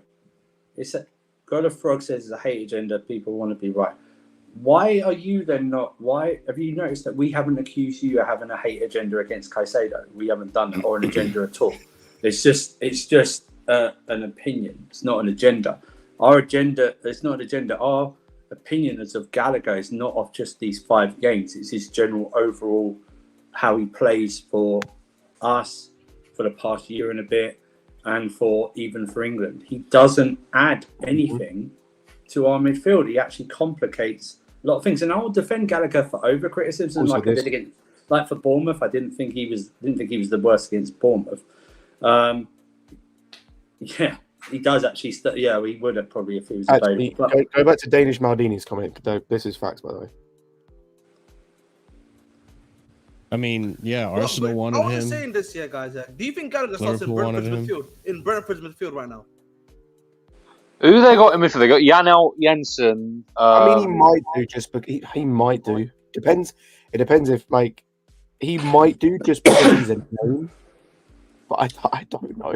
Man. Because today wasn't his best game, but like whether you think Caicedo starts for another top 16 or not, there's an argument though. There's no argument for Gallagher starting for another top 16, or even a top half, or a 7 or an 8 or a 9 team. Yeah. There's no. If United didn't have Amber, you look at the current Andrew. You look at the current table right now, and bar Palace, and even them, I might have to look at their midfield to see where their starting midfielders currently. He doesn't start for a top half of the table team currently in the Premier League. No, I just don't. Listen. Is he the biggest? No, there's no biggest problem. There's loads of problems. That's the problem. There's loads of problems at this club. There's no like minor problems that are adding up. There's not one centralized problem. When we're discussing things on the pitch, what does Gallagher? Can you name me? I know we did it with Mount and Kai Havertz. Name me his top 3 attributes. I tell you what. Name me his top 2 attributes on the ball that he excels at consistently. Consistently. On the ball, consistently. I don't want Jeanette. I want to say he's got like the odd decent shot on him, but that's not consistent. What different position do you think I have? But go on. You know what it is? He likes to do devil's advocate. That's all. He likes to do devil's advocate. No, but like I've always said it like it is. Like, listen, like with Gallagher, I don't think Gallagher's the problem. I also think Gallagher is the problem. This is a great concept. Like, you know what? I know he's trying to be funny, but that can sum up Gallagher in one sentence right now. Like listen, I can admit, and even Scott can admit that we've seen Gallagher improve this season from last season for sure, easily without a doubt. He's been more controlled with his tackling. He's been good at dispossessing the opponent and the interceptions. He's been reading the game a lot better. But offensively, other than the last game where Sterling missed an opportunity to score a goal, Gallagher shouldn't have got an assist in that game. There's no real creativity in Gallagher. Every now and then he'll score you a goal, which is okay, I guess. But like going forward, attacking wise, offensively, it's not that great. So that's why I want a Palmer. Hang on, sorry. I want to address 2 people in the chat. So I said on the ball qualities, at least 2, and you're giving me 2 off the ball and interceptions. Okay. And I want to, one of our favourite mineral munchers, how is Kai Havertz doing at Arsenal and how is Mount doing at Manchester United, by the way? I just want to know. Now, Mount's injured, fine. But how is Kai Havertz doing? I just want to know that for stars. Well, the Arsenal care about Kai Havertz. The Arsenal fans are bigging up, he won 9 duels in a game. Like they can't even name the on-ball attributes. Can I just say this quickly about brilliant, Robbie Mount, brilliant hit mode, Mount. You're right. That's the problem as well, and that goes to the manager. We're asking players to play positions that they're not used to, and then asking them to create. Now, I won't have my issue is not with Gallagher and creating because I don't think he can do that. So I'm not going to have a go at him. I'm going to criticise him on other things that when he's given the defenders hospital passes today, where they have to rush or they're not expecting them. But asking Gallagher to create is a POCH problem. Exactly. And that is a POCH problem whatsoever. It's basically like asking a Kante to do it, like Sarri when he was asking Kante to do it. Also, hang on. But actually, when I'm not necessarily talking about this game, I'm talking about the last game. We're talking about scoring. How many chances did Gallagher have in the last game? He bottled 2, 3. Oh yeah, 2. And also then when we were in the counter attack and have a chance to pass to Jackson in space, passes it behind him. So yes, he actually is a problem in this team. Yeah, because he's contributed to how us missing chances and being creativity. Gallagher's only is a problem. He's not the problem because there is no one. We don't have one problem. I think the manager is the overarching problem, but there are many problems when it comes to this team. Many problems. One thing I'll say about Gallagher, yeah. And Are we genuinely bigging up ground duels 1? That's where we've got to. Yeah, that's pretty good. That's what we're doing here. Oh my god, Chris. No, This guy is protected. This guy is protected as much as Mount is, and this is why I wanted him sold. He's literally the next version of Mount. He's literally just taken Mount's place. That's Here all we he go is. again. How many times did I Caicedo? said this is gonna happen, ladies How and many gents. times did Caicedo have to save Gallagher from one of his awful passes today? Like 4 times. 4 times. Yeah. And when you've got and everyone going, oh yeah, well Enzo, Caicedo's supposed to look Enzo. We'll play them together. See what happens because they haven't had a time to do that. I think not even against Luton. I can't remember. Maybe Luton, but it's. No, not even Luton. Not even Luton. I think they only ever played together against. I think it was West Ham when Caicedo came on. So, hang on, let me ask you a question. So Caicedo we bought for what? Got the Frogs. If you consider him a flop, what game apart from West Ham has he really played well in? Then you might say that Nottingham Forest had a hand in the goal, no problem. But what game has he played in that you would consider him a real flop? Now West Ham, remember West Ham. West Ham, he'd come on. He hadn't trained for he hadn't played about 45 minutes of pre-season and was hardly fit. But Poch decided to put him on. Just going to point out that this is wrong, by the way. Do you know who's actually covered the most? Do you know who's actually covered the most distance in the team? Who? So Caicedo. Enzo, yeah. Oh my days!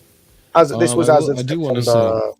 Hang on, this was as of September. That's true, Savage. We just won more trophies that than much. Liverpool was as in the of 90s September and 2000s and since then. So it's all good.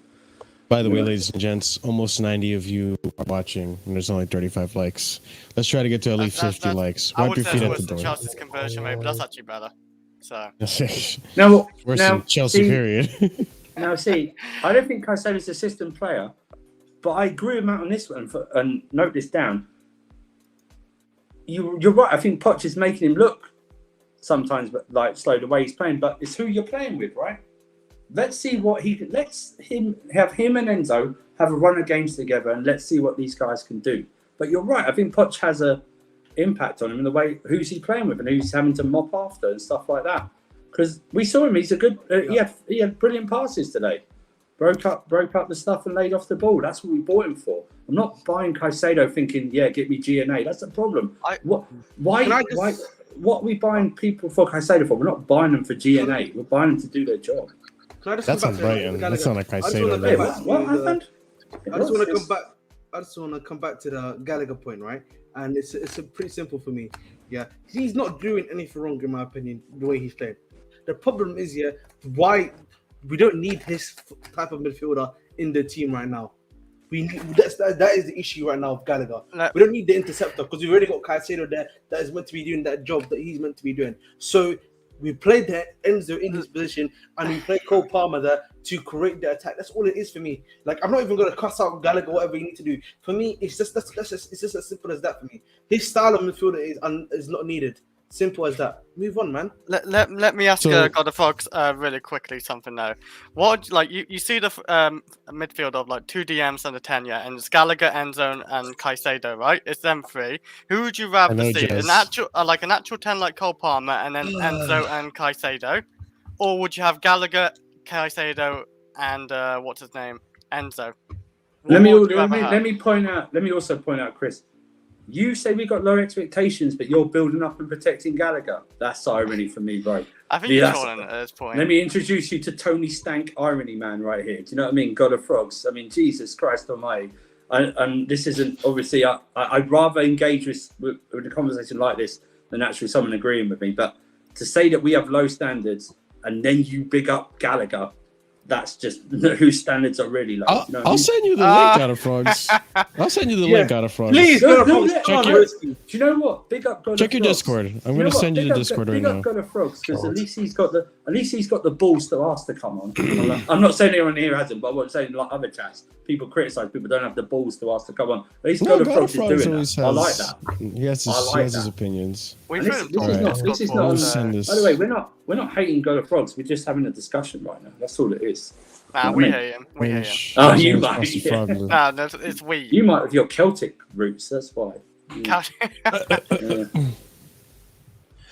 Yeah. Just going back to the kind of Gallagher thing, as I said, I don't, even though it's me, he's not the sole issue that we have in this team. My issue with Gallagher when it comes to this fan base is he's been put in this bubble that Mount was in, where he has just become like uncriticizable. Like, you can't criticize him. He's been put in this bubble of like, you can't criticize him because he works hard. Fuck off. Fuck that nonsense. Like, I don't care if he works hard. I don't care. Like, I don't give a shit if he works hard. That's the bare fucking minimum. And if all you're going to praise someone for is working hard, put me, Marshall, anyone else that supports this club in a Chelsea shirt and get them put on the football pitch. We'll work hard.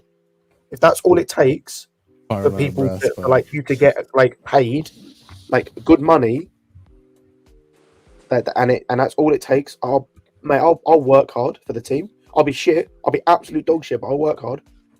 I'll basically do what Gallagher does, and that's the thing. Work hard, it's not play hard, other people in this team.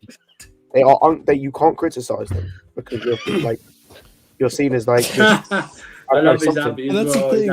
That's the thing, though. Like David, like I don't even think we're it. saying Gallagher's shit, but I just think we want Palmer to play. I think This Palmer's guy's the better brilliant option as up well. there. I love it. Right. Let's have it right. Let's have it right. Come on. Hey, man. Father Gallagher. We believe in you, man. Come on. Yeah, let's go. No more Gallagher pictures, man. fucking work rate nonsense. Yeah, you're the one with that Gallagher picture, aren't you? The Christ Gallagher. Well, right now it's just sour lemons right now. This team. But all right, I mean, this is the thing. Like, I don't think we're criticizing Gallagher as much as I'm saying I'd much rather have a Cole Palmer in a number 10 than a Gallagher. That's my opinion. I just don't think he's effective in that position. And I don't play him as a 10. I don't play him as a 10. I would play him as an 8. I would play him as an 8, kind of work rate horse. That's kind of thing that I would do with him. I'd play a 4-3-3 instead of the 4-2-3-1. I don't think we can play Palmer as a right winger. So I don't understand what's the need for this central 10. We didn't do it with Kai Havertz when he was supposedly this 10 that we never played there. Solomon, thank you very much for joining the membership. Big up to you. He just joined at the match going casual tier. Big up to you, my guy. Go on. Hey, keep it civil in the chat as well. Let's just keep it civil in the chat. There's a ongoing argument. Let's keep it above board. Do you know what I mean? Let's keep it. No, we're here. That's what we can disagree, but let's keep it civil. It's just fun. Disagreement's healthy. That's not Yeah, personal. disagreement's healthy. I'd rather have a disagree. I don't like chats that all agree with each other. It's just numbing, boring. It's just as much as I don't agree with Frogs. I mean, he's got reasoning and rationality behind his decisions, so I gotta give him that. The reason I say that that's more on the formation thing more than anything. I think in this team we need a 10 at the moment. Go on, the Frogs. Sorry? What were you going to say? Go ahead, mate. You were talking about the formation, right? You wanted the formation? Oh, the formation that we should be playing. You were saying we don't play a 10, right? We should play a centralised 10. Well, I says we don't need to play with a 10. Right. We can just play a 4-3-3. Sort of fluid. Yeah. I disagree personally. I think we saw. See, I think we've seen that go on. The issue we've got playing a 4-3-3 is that Jackson drops way too deep to receive the ball because he has to, because there's no one else linking up with him. Like otherwise he's not getting involved at all. And I just don't think we offer anywhere near enough creativity from our midfield without a number 10. Yeah, see, go on. If you guys say something else, God of Fox, or I was going to say that when you looked at Palmer playing today, he looked like he was sticking on that wing position, and I seen him cover out the right side. Was that not right? I can't remember. Do you think that was just don't you think that was just me? Well, we were down to 10 men when he came on, right? Yeah. I think they were just sticking 2 up there. So you're probably right about that. But I just if we're not going to play a 4-2-3-1, there's no point playing a 10. But I don't know. Like I said, I don't know if POCH would have even played in Kudu as a 10. He wasn't really doing that. But then again, he's not doing anything in pre-season he's doing now. So I have no idea what he would be playing at this point. It's just, I don't know. I'm lost for. I will say. I'm lost for words in this. No, but I will say, like, if we're gonna stick with the three midfielders, like Gallagher, I wouldn't do this personally. I would actually try Cole Palmer as a 10. But if we're gonna stick with the three midfielders, we may as well try the 4-3-3 because it would benefit Enzo a bit more. Jess says it. And Gallagher, this Gallagher fan, got the frogs, saying he can do all the dog work and intercepting and tackling and all the dual wins and everything he can do. But the only problem is, I don't know if Caicedo can play alone DM. That's the only concern I can see. Jez is a Spurs fan, as we know. And even from what we know about Poch, he rarely plays a 4-3-3. Yeah, that's another thing. That's why Enzo looks like he's playing as a 10. God of Frogs, can I ask you a question? Yeah, what are your thoughts on what's going on with Poch currently and the stuff that he's doing? What are your thoughts on that? Actually, I think that's a good another good question to ask you, because I haven't asked. Yeah, what are your thoughts, bro? I don't like the whole. He started off really bad with the whole Chilwell on left wing. I agree with that. And I don't know. He's confusing. He's doing pretty much what Tuchel did with playing players out of position. I don't like it, obviously, but I think you could put that down to injuries and I don't know. I don't rate that part of his game, obviously, but you could also look at it and blame it on the owners for not signing players that would be good to play natural left back, natural right back, that kind of thing. I mean, that stems from the fact that he also doesn't rate Joe. Which, I mean, I'm seeing the light now. Yeah, for me, defensively, defensively, he's just not been that great. Not even defensively, he's just terrible around. I can't lie to you, man, and I don't know if like Scott agrees with this, because I know he was a big fan of Lewis Hall, but like that for me that the selling of Lewis Hall keeps him getting stinkier, bro. You see the request in the chat there, Marshall? Which one, huh? Second to last message. You see the request in the chat there? I mean, now that this is. You know what, man? It's a Sunday night, man. Sunday night, lads. You know what I mean? Let's I'm not gonna be much longer fan myself, so yeah, you can let me. No. We haven't even gone through some controversy stuff that I wanted to go through. We're just talking, which is a healthy conversation. Yeah, nonsense red card. What were you going to say, though, Ahmed? I think it was Ahmed.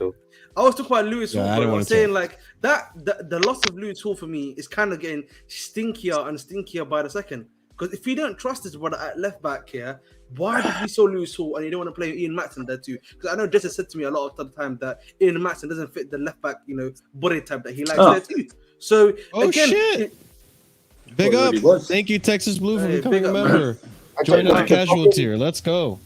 The issue I have with like the body type thing, and it's the same argument I had with someone else before about the whole Matson thing of like, I don't understand how he doesn't fit body type though. That's bro, I'm confused too. But according to Jez, that's what he thinks basically. Because like, I'm not saying that Matson's as good, right? But I'm just comparing body types. I would not exactly say that Reece James has the body type of a fullback.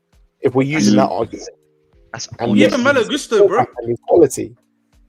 Like I don't. And if you want to talk about height, Roberto Carlos was 5'6".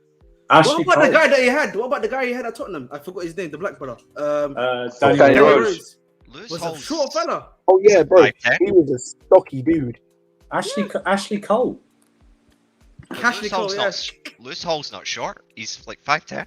Yeah, he's quite. Yeah. No, we even talk about Ian Matson, but we talk about Ian Matson as well. Oh, sorry, my bad. Yeah, and I'm like, Ian Matson's only like what, 2 inches shorter than that. He's 5'6". Yeah, he's 2 inches. He's 2 inches shorter than Danny Rose. That's what I'm saying. Thank you, guys. We got another member. Nice. Big up to Vic for entering at the casual tier as well. Big up to you guys. Despite all the arguments. Despite all the arguments, you guys. This stream's making it rain right now. Yeah. Fuck yeah. The difference between these guys, if they disagree with us, they won't resort to name calling. or something like that. So and we're keeping respectful at the end of the day, man. We're not yeah, you can be Go backstage. Go backstage. Yeah. Go backstage, mate. Just go backstage. Yeah, go backstage. Yeah, what, mate? Go backstage.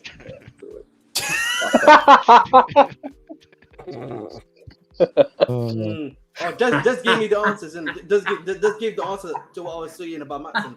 If you guys are having, I'm just looking at like other fullbacks, by the way. Like Marcelo was 5'8" or 9.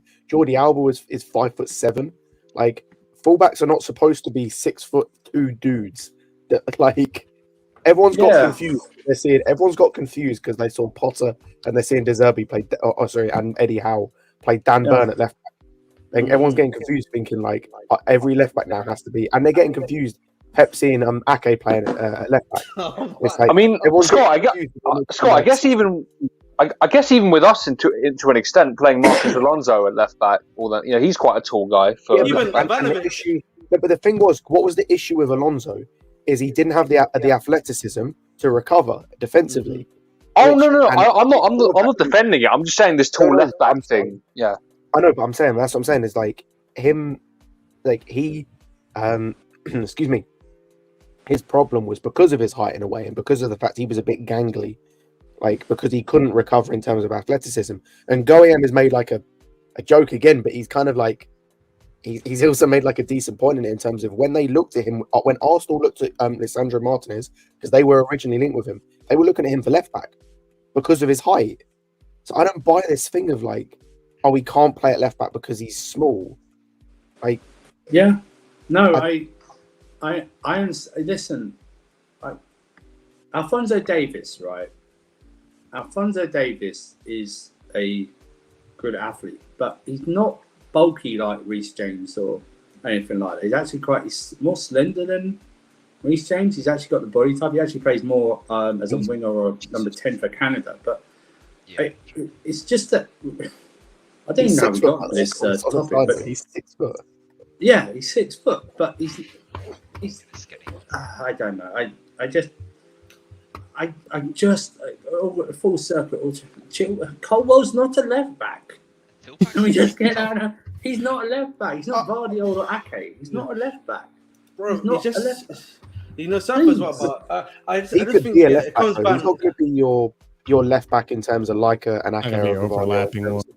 Yeah, he's going to be more of a traditional fullback, and I think that's the thing. And like, but even if you don't see him as a fullback, he can get into the team. I just don't understand. Like, this manager makes my head hurt. Again, I just think all of this here comes down to, and God Fox also put it best, that the manager is confusing us. He's doing stuff that doesn't make sense, and he's losing games because of the stuff that he's doing as well. To be honest, a lot of the time, and that's what's just causing, like, you know, all of this manic pain, a lot of the manic and a lot of the stuff that we're seeing right now. So, you know, I've said this before, and I'll say this: it's time for the manager, you know, as they say, to fix up and look sharp, man, and start doing, you know, competent decisions. That's all it comes down to. Yeah, the thing is that I don't. Why not just even try Matson there? You know what I mean? That's what I'm saying. He doesn't want to do it. He doesn't want to. Because Poch's a coward. I've said this again, man. Pochettino for me, I'm telling you, he's going to try stuff, but when it's too late. Like, it took him over 5 games again to put Mudryk there. No, Ahmed. The thing is, he's been trying stuff. He tried Chilwell at left wing. Remember? He tried Enzo at 10. Yeah. Why would you not? It's been terrible. Why would you not try? I was going to say, and pre-season. Yeah, I don't understand why you didn't try Matson as left back. Even today, like I would have okay, if you wanted to protect the real quick, so if you wanted to protect the score line, right? You're down 10 men. That's not the most ideal situation to try to score and win a game, obviously. So I understand why you cowered out and pussied out and decided to bring in Chilwell. But at least with Matson, you have an attacking option as well at the left back. You could have brought in a Matson and given yourself still the same, maybe not taking off Mudryk, but giving yourself an attacking option in Matson. And Chilwell, yeah, he's attacking, but defensively he's a liability. Matson, I don't think is as much as a liability. I actually kind of agree with this with Jez, and I think that with certain managers or with certain clubs, you need to look at what managing that kind of club does mentally to a coach, because like this kind of on a slightly smaller level reminds me a little bit of like what happened with Mourinho after Real Madrid. Like Madrid kind of just broke him, and it feels a little bit like PSG broke Poch. No. Scott, me and Jez were talking about this because Jez brought this up to me, and I was like, yeah, it makes sense because like the Mourinho comparison with him is even stronger because of the fact, much like Mourinho kind of like essentially peaked at Inter, and then much like Poch peaked at Tottenham, and then he went to PSG when he was at his pump, at his height, when Real Madrid wanted what everyone else wanted him. He goes there, he has like a really bad relationship with like Messi, Mbappe, Neymar. Then similar to how Mourinho had like some sort of a weird relationship with a year and a half with Ronaldo and like some of the players there, and then that kind of broke him because of the fact that he couldn't have the same level of like relationship and control that he had at Chelsea and Thingy. And then when he came back to Chelsea, even though he won the trophy in his second season, went out on a shambles. United had the same situation. Second season wins the trophy, went out on shambles in the third season. And then the same situation, well, not the same situation at Tottenham, but it almost kind of like happened again at Tottenham. So it's the same with Roma. Same with Roma, you know. If you look at Roma, he's won a trophy there already. He's kind of won back-to-back trophies. This third season, a lot of stuff has been going hickory-dickory for him too. So I will say with Jose, though, I think he is a enemy of his own progress, and he's not adapted. He's not adapted. Oh, that is true, yeah. You know what I mean? He still thinks that he still took that quote about having that United side finish second to City or something as one of his greatest achievements. Nailed that for me. That shouldn't even be that for a guy who I would never thought he would. I never thought he would say finishing second is a great achievement. I just. I do gotta ask you guys something. You know what? It's Solomon. That should have been better for him if he took a break after PhD. He took a 1 year. About a year and a half. Because that meant he could have recharged, could have re-looked at his tactics, watched the new up and coming stuff that's happened and kind of learned from it. And then applied it to his watch a new TV show or something like that. Taking some time off. So, I mean, okay. Before you guys answer this question, I do want to read this tweet, and I also want to get your perspective on this because last season when this happened, I was all against it. It didn't seem right. It seemed like every single game. But this is the first time we've heard this happen this season. And to a certain extent, I think it is merited. So let me read the tweet. From Chelsea, it has the same message, a project, and a long-term idea. No one is happy with the current situation among the owners. Coming from Fabrizio. Also, this is why Begdad Bali went into the dressing room to make them understand what the feeling is at the club. Now, personally, I think at this point in the season, with how results have been going, with how much money has been spent, I think even Roman would have gone into the dressing room today. So I think today. Well, no, I disagree with you. I think Roman would have sacked him. Roman would have sacked him. Probably. Fair enough. He'd have flew that helicopter over, man. I'm telling you right now, if he hadn't done, you would have heard rumours about it by now. Apparently, this is our worst league start since like the 70s. I don't believe Potter. Like, say for example, he actually did sack Tuchel and hired Potter. I don't think Potter would last nowhere near as long to the end of the season. And the way Poch is going, like fighting relegation. Remember when Jose was fighting relegation with Chelsea? Like, was literally 16th. Yeah, he got sacked, and he's one of our great. No, he's our greatest ever manager. So, like, if Poch continued like this for another few more games, Roman would have sacked him. But Roman, I don't think Roman really did the dressing room thing. He'd show up more at Cobham than he would do in the dressing room. So that thing, and also, I don't mind the owners going in. They spent a lot of money.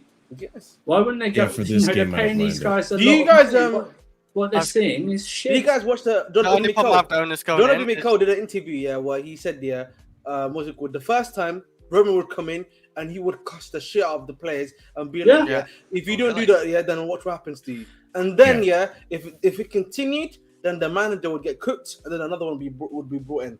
Yeah.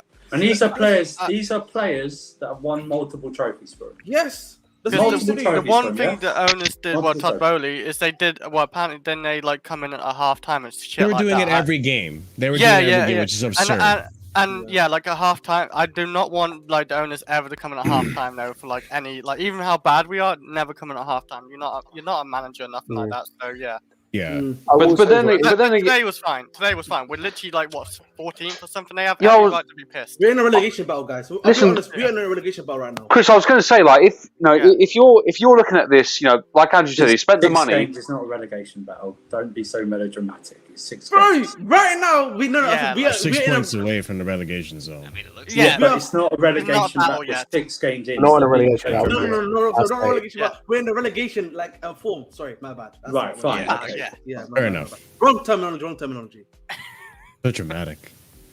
The thing I'll say with the owners thing as well is, I'm a bit unsure about it. What I will say is, if the reported reason as to what Egbali went to say to the owners is what he said, I'm okay with that, because it's kind of getting. I understand getting like across the feeling of the club, of like the owners and the higher up to the players. I don't mind that as much. If he'd have been going in there like all guns blazing in terms of just ripping their head off for no reason, What do I that pay I you don't for? really like. But yeah, it's kind of weird. On this though, the only reason I'm not POCH out, by the way, just to answer this question, the only reason I'm not POCH out is I'm trying to stick to my word of how long I said I'd give him. He still has until the international break. The next international break is how long he has from me. If by the next international break he doesn't show anything, because after the international break we play Arsenal. At that point, that's a quarter of the way through the season. So After the Arsenal game, we are a quarter of the way through the season. Real quick, Andrew, before you go, the thing is I'm going to say is that, and I didn't answer this, I'm not POCH out. I'm POCH in. But the reason being is that I just really don't see another manager coming in and changing anything. I think whatever is going on at Chelsea exceeds the manager at this point. So here's my thing. I'm POCH out because I think he has defrauded these owners and our club with what he's doing. Okay? I'm POCH out, but if he stays, I'm not going to be bitching about it until, unless it gets dramatically worse. So what you're saying is, like, you've lost your support, basically. Basically, you earn basically this team and POCH has to earn my POCH in vote. Yeah, that's what I'm saying right now. I'm POCH out because I'm tired. I'm tired of this absolute 6 years of absolute shit league football with an occasional cup win.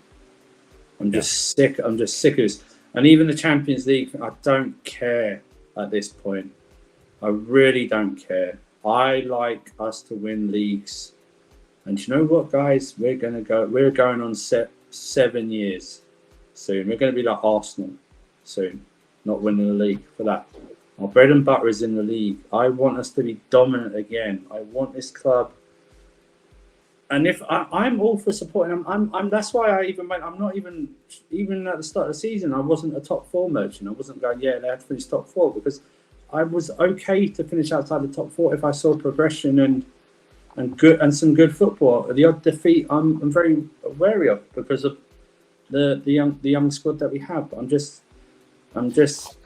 responding to. I think Joel put the comment that for these guys, Chelsea is an investment. Roman is a passion. Oh yeah, it's an investment, but they want it to be a successful investment on and off the pitch. That they have a 10-year they can't take dividends or anything out. They can't take dividends out for 10 years, so they have to make this a success on the pitch. They have to make us a success to earn the money off the pitch. That's the whole point. The question I would ask the chat and people in general when it comes to POCH at the moment is, when it comes to POCH and when it comes to his future, because I know that there's a few people that have spoken about they're giving him the season, they're giving him a few months, they're giving him to January. Would you trust giving POCH right now another transfer window?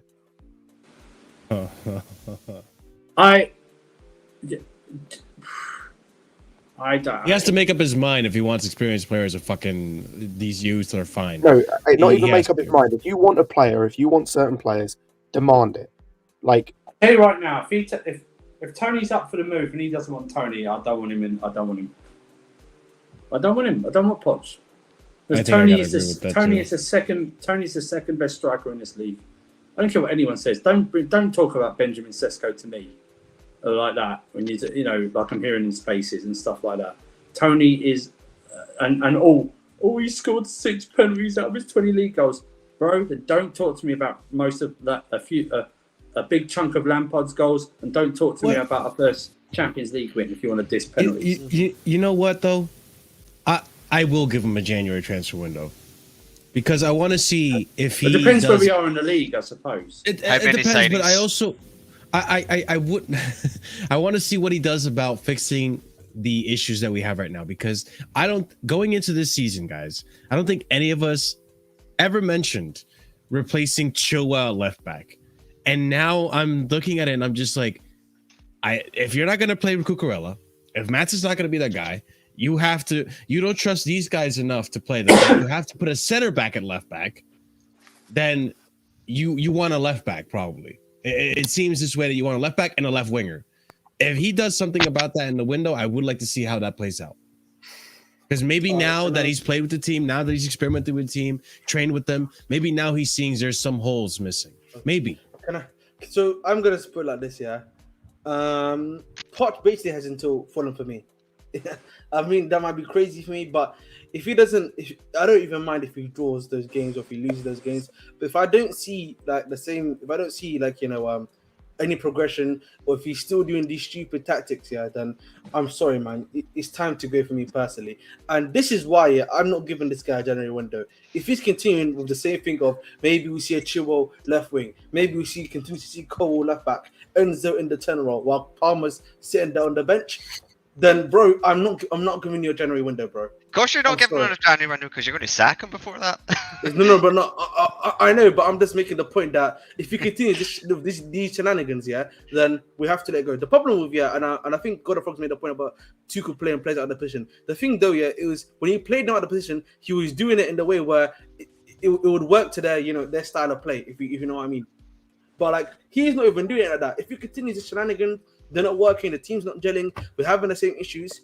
And I've said this before. And the same situation happening at Fulham. Request in Pacha, my friend. Love and guidance. So, okay, on you.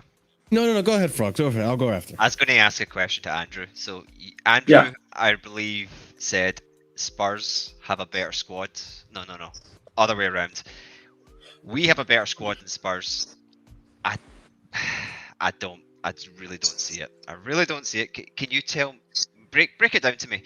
What part of Spurs' side is worse than ours? I really do not see it. I don't see it at all. Oh no, I know. I think their first 11 is great. I just think underneath, I don't think they've got the replacement. I don't think their replacements are good enough. I don't think Dyer's not good enough. I don't even know their probably backup goalkeeper is good enough. The left Ben Davis is not good enough. I don't even know. Sessegnon's not good enough. Who would cover in midfield? It would be that English. Højbjerg. I don't think Højbjerg's. Oliver Skip. Oliver Skip. Yeah. I don't. Who else? Madison's there are only 10. Madison's are only 10. They don't have a backup striker. Like I think we have. See, this is. I think we have better options. We're just not using them properly in all areas. I think they have a fantastic first 11, a brilliant first 11, but after that, I think it lacks real quality. So if we sign like the elite perfect manager for you and this problem persists, what would you say at that point? Yeah. I just say burn the club down then. You know what I mean? I just don't know. We need to investigate the club for like. The thing is this. I need to see. The thing about what we have against Poch at the moment, right? And you said it yourself. He's not playing players in the right positions, right? He's not playing them, or what we think that he should be playing in the right positions, right? I need to see that given a run. The reason Mudryk Mudryk's right-footed, so he's always going to come in. We need that overlapping left back for support. It gives us extra attacking dimension. Like you say, Are we going to play with a centralised 10 or not a centralised 10? Okay, we're going to play with a 3. Then who are we going to play in the 3 in midfield? He's just not giving. He's not helping himself or helping us decide whether these players are good enough or not. And we don't. And I think the thing is like, and I just believe that.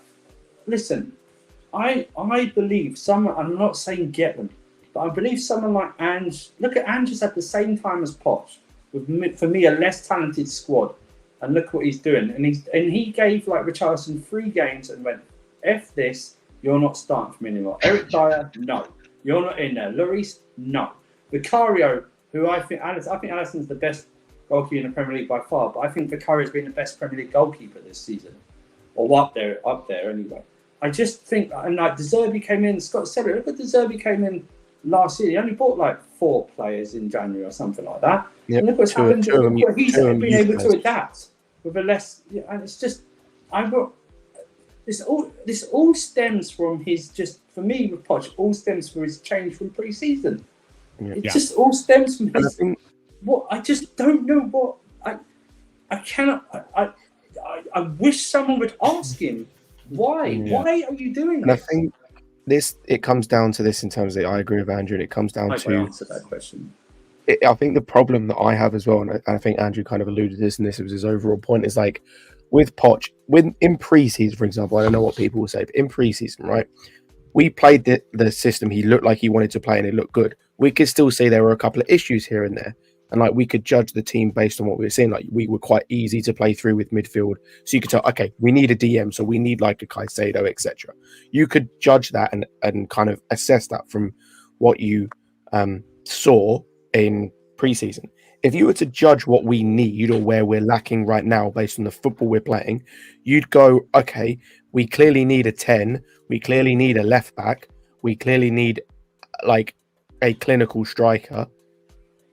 I'd argue 2 out of the 3 of those are because of him, of what he's not doing or what he's not playing, because we don't need a left back. We've got 2, we've got 3 in the squad at least, maybe 2 if you don't see what the third one as a left back, but you don't want to play them there. We don't need a 10 because we already have one. Like we already bought one, and that you don't want to play. You want to give 20 minutes a game to.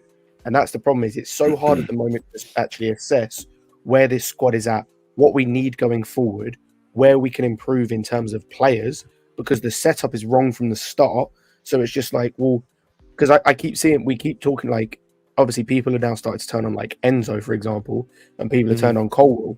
But it's like, Colwell can only do so much when he's playing as a left back, being asked to like overlap, which he isn't used to doing. And he doesn't really, it doesn't look comfortable for him. And so it's really hard to judge him, because I think some of what he's done, I think the game he had today was good. I actually thought he played well today. But you can still tell he's not comfortable with it. And that's the problem. It's so hard at the moment to judge what the team is actually like and what we need to do to improve going forward from a playing perspective, from an actual players, because the manager is just masking so much of that because of the way he's setting us up. And that's the issue at the moment. I do want to go off of that. And before I do, 72 of you, make sure you are smashing up the like buttons. It does help out the channel tremendously. You're not going to like my opinion on this, but clicks you did ask this. Yo, Casually, what if we end up 20th eventually and remain there for months? I don't think that's going to happen. Why I don't think that's going to happen is because, and again, this is a hot take, so take it with a grain of salt. And today we kind of saw it, and Scott alluded to it. And I said this before. I think we might be able to manage to get some points from these top teams, from the schedule coming up. I know right now it's supposed to be the easiest run of fixtures for us, but what I think is going to happen with Chelsea is that when we play teams that want to play their own style of play instead of playing to counter us like a low block, I think it gives us more of an opportunity to create chances, to see more attacking, to see, like today, what was missing today was clinicality. What was missing today was more clear-cut chances, I guess you could say, and just having a more effective 10 in that position, in my opinion. But if we had finished our chances, then we have a decent game. And Scott even said, like, today we looked decent going into the attack. And I think that's because Villa let us play. I think we'll maybe see it with Arsenal, we'll maybe see it with, Brighton, our upcoming fixtures. I think when we have teams that are going to let us play, we might be able to get something going. We might be able to like actually win a game or draw a game against these teams and score some goals. It's not the best. It's sounds diluted, and like you're gonna tell me to dream on, but I think today we've played better football than the last few games where we have had low block teams. True. This is the best thing we've had since Liverpool. If you're poaching or poach out, the argument shouldn't be there's no managers. There's no managers out there, right? The thing is that no, you're thinking no named managers out there. Okay, Postecoglou, yeah, he was at Celtic, ridiculed. He would have been, honestly, this fan base would have ridiculing him. Easily will. We did. Did anybody know about De Zerbi? Look at his record in Italy. No. Stuff like that. But look what he's doing to Shakhtar. De Zerbi's come in. Eddie Howe, do you know what I mean? Took Bournemouth down and then went out, and then Newcastle have done it. I think. Listen, I think there are. You know what? There's managers like Glasner. There's Xavi Alonso doing well. There's, you know what? I'd break Spalletti's Italian contract and get him. You know, there is managers out there. It's just that you've got to think, why does it have to be a known big manager? It doesn't always have to be that way. You know what I mean? Has been that way for a long time, though. It has that, and I think you know what? And I think now with the way it's going, I don't think we should do that anymore. And I was all in for Poch, but he's just betrayed himself and us and what he's doing right now, and that's the problem that I have now. I hope he turns it around, because I'm not one of these people that go, yeah, I was right, Poch is rubbish, yeah, I told you, man, Poch is crap, yeah, in your face, and stuff like that. But I don't know. I'm not convinced, and that's why I'm more Poch out than in. But I just think, go for, if they do pull the trigger, especially with this run that's coming up, because we could get some real humiliations that we haven't already suffered. Do you know what I mean? In this run coming up, Marshall, I admire your optimism, but we are gonna get absolutely prison style jumped in this run coming up right now, the way we play. Possible. Okay, I mean, because even if we played well and get chances against these bigger sides, we don't take chances against the smaller sides. So why don't we take chances against the bigger sides? Well, that's what I'm saying. Like, these smaller sides tend to play this low block against us, and I know you want to say Nottingham Forest here, but even Nottingham Forest to a certain extent they weren't really necessarily. Look at Bournemouth though. Bournemouth played. Bournemouth. That's what I meant. Yeah. I mean, we had opportunity against Bournemouth. Liverpool did. I'd argue our finishing against Liverpool was poor as well.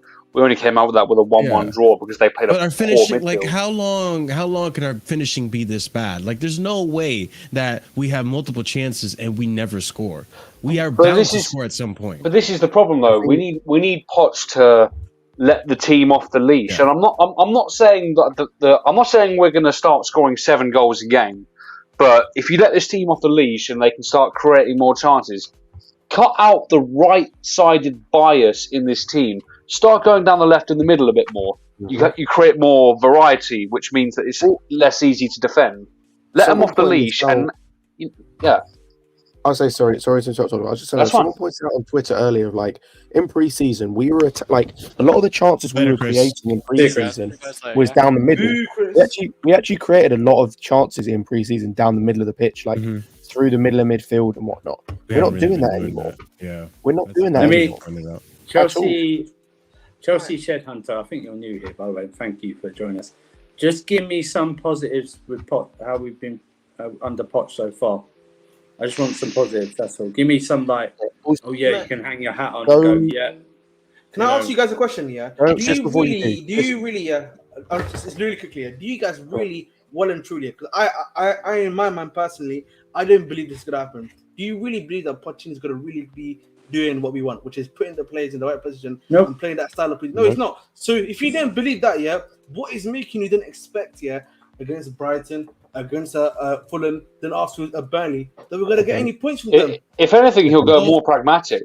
Exactly. Hold on, He's hold gonna on. go down the Potter route. For me, But it makes more sense for me that he goes down the Potter route where he starts protecting his job. Could have said the same thing about Chilwell, and now he's dropped Chilwell, the captain. We were saying here, oh, now that he's captain, it's less of an incentive for him to drop him. He's not going to drop him now because of his captaincy tax, and now he's been dropped. So I think Poch will come to a point where he will be forced to change things up. He will be forced. And as a result, I think we will see some changes being made on Poch's side. We can't hear you, Andrew.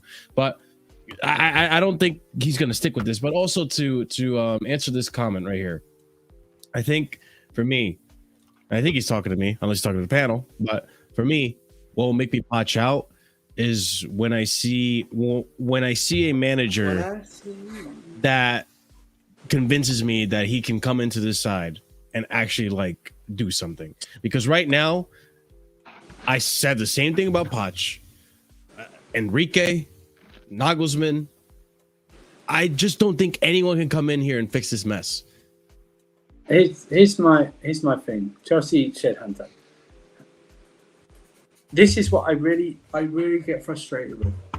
So he knew what he was signing up for. Okay, he knew what profile of players we were going for. Okay. No one asked him to play Colwell at left back. No one asked him to play Chilwell at left wing. No one asked him to keep playing Gallagher in the role he has. Okay? No one's asked him to do that whatsoever. They asked him to get a more experienced striker in Vlahovic. He said no. He turned down Neymar, fine, whatever. Turned down Felix, fine, whatever. So he knew what he was signing up for. He makes his substitutions. He picks the players. He picks the formation. Okay? He's been thrown it. Oh, come on. He knew what he was signing up for. So they say with this whole rejecting Vlahovic and Felix. I'm sorry, I don't believe it. I really don't believe it. I just find it really, really, really hard to believe you would say no to João Felix, but yes to Cole Palmer. Doesn't make sense. Got to focus his context to that though, with the Nkunku injury coming before. Nkunku was fit when we rejected Felix, and he was injured when we bought Palmer. I think there's a difference there. Well, yeah, true, a little bit. But the thing is, they've been set up to fail. He knew what he was going into. This is what I don't get. Do you think he just went, "Yep, don't tell me anything," and then went, "Oh my god, what's going on?" You know how long it took Pochettino and the club to agree and negotiate for him to go? It was a 2-month process, wasn't it? Exactly, True. It took forever. Yeah. And also, he wasn't officially announced a month after the deal was done. Until July. He had all that time. That's what I'm saying to you. A lot of people just trying to make excuses for Poch. Poch knew what he was coming into. Yeah, we need to stop making excuses for him. Just as we say, don't make excuses for the players. We shouldn't make excuses for him. Ahmed, just to back that as well, when we approached Guardiola under Abramovich, he could see that the way we were run was going to set him up to fail, and he declined the job. So this isn't just us looking at Pochettino and applying a different standard to him. If he thought it was a bad setup, he could have easily declined the job, like Guardiola did all them years ago for us. So if you want to join the membership, the join button's actually, if you go on the YouTube website, through the app, it doesn't actually appear, I believe. Okay. You have to go onto the actual website, find the channel, you'll see the join button. Yeah, right next to the icon. Yeah, not appear on the live stream. I think it should. Yeah. I think it should be one also on. Is it on the live stream? Yeah, it should be. I just need to point something as well. Ugarte's not experienced. He's had 2 seasons. This, I think, is his 3rd season in professional football. It is.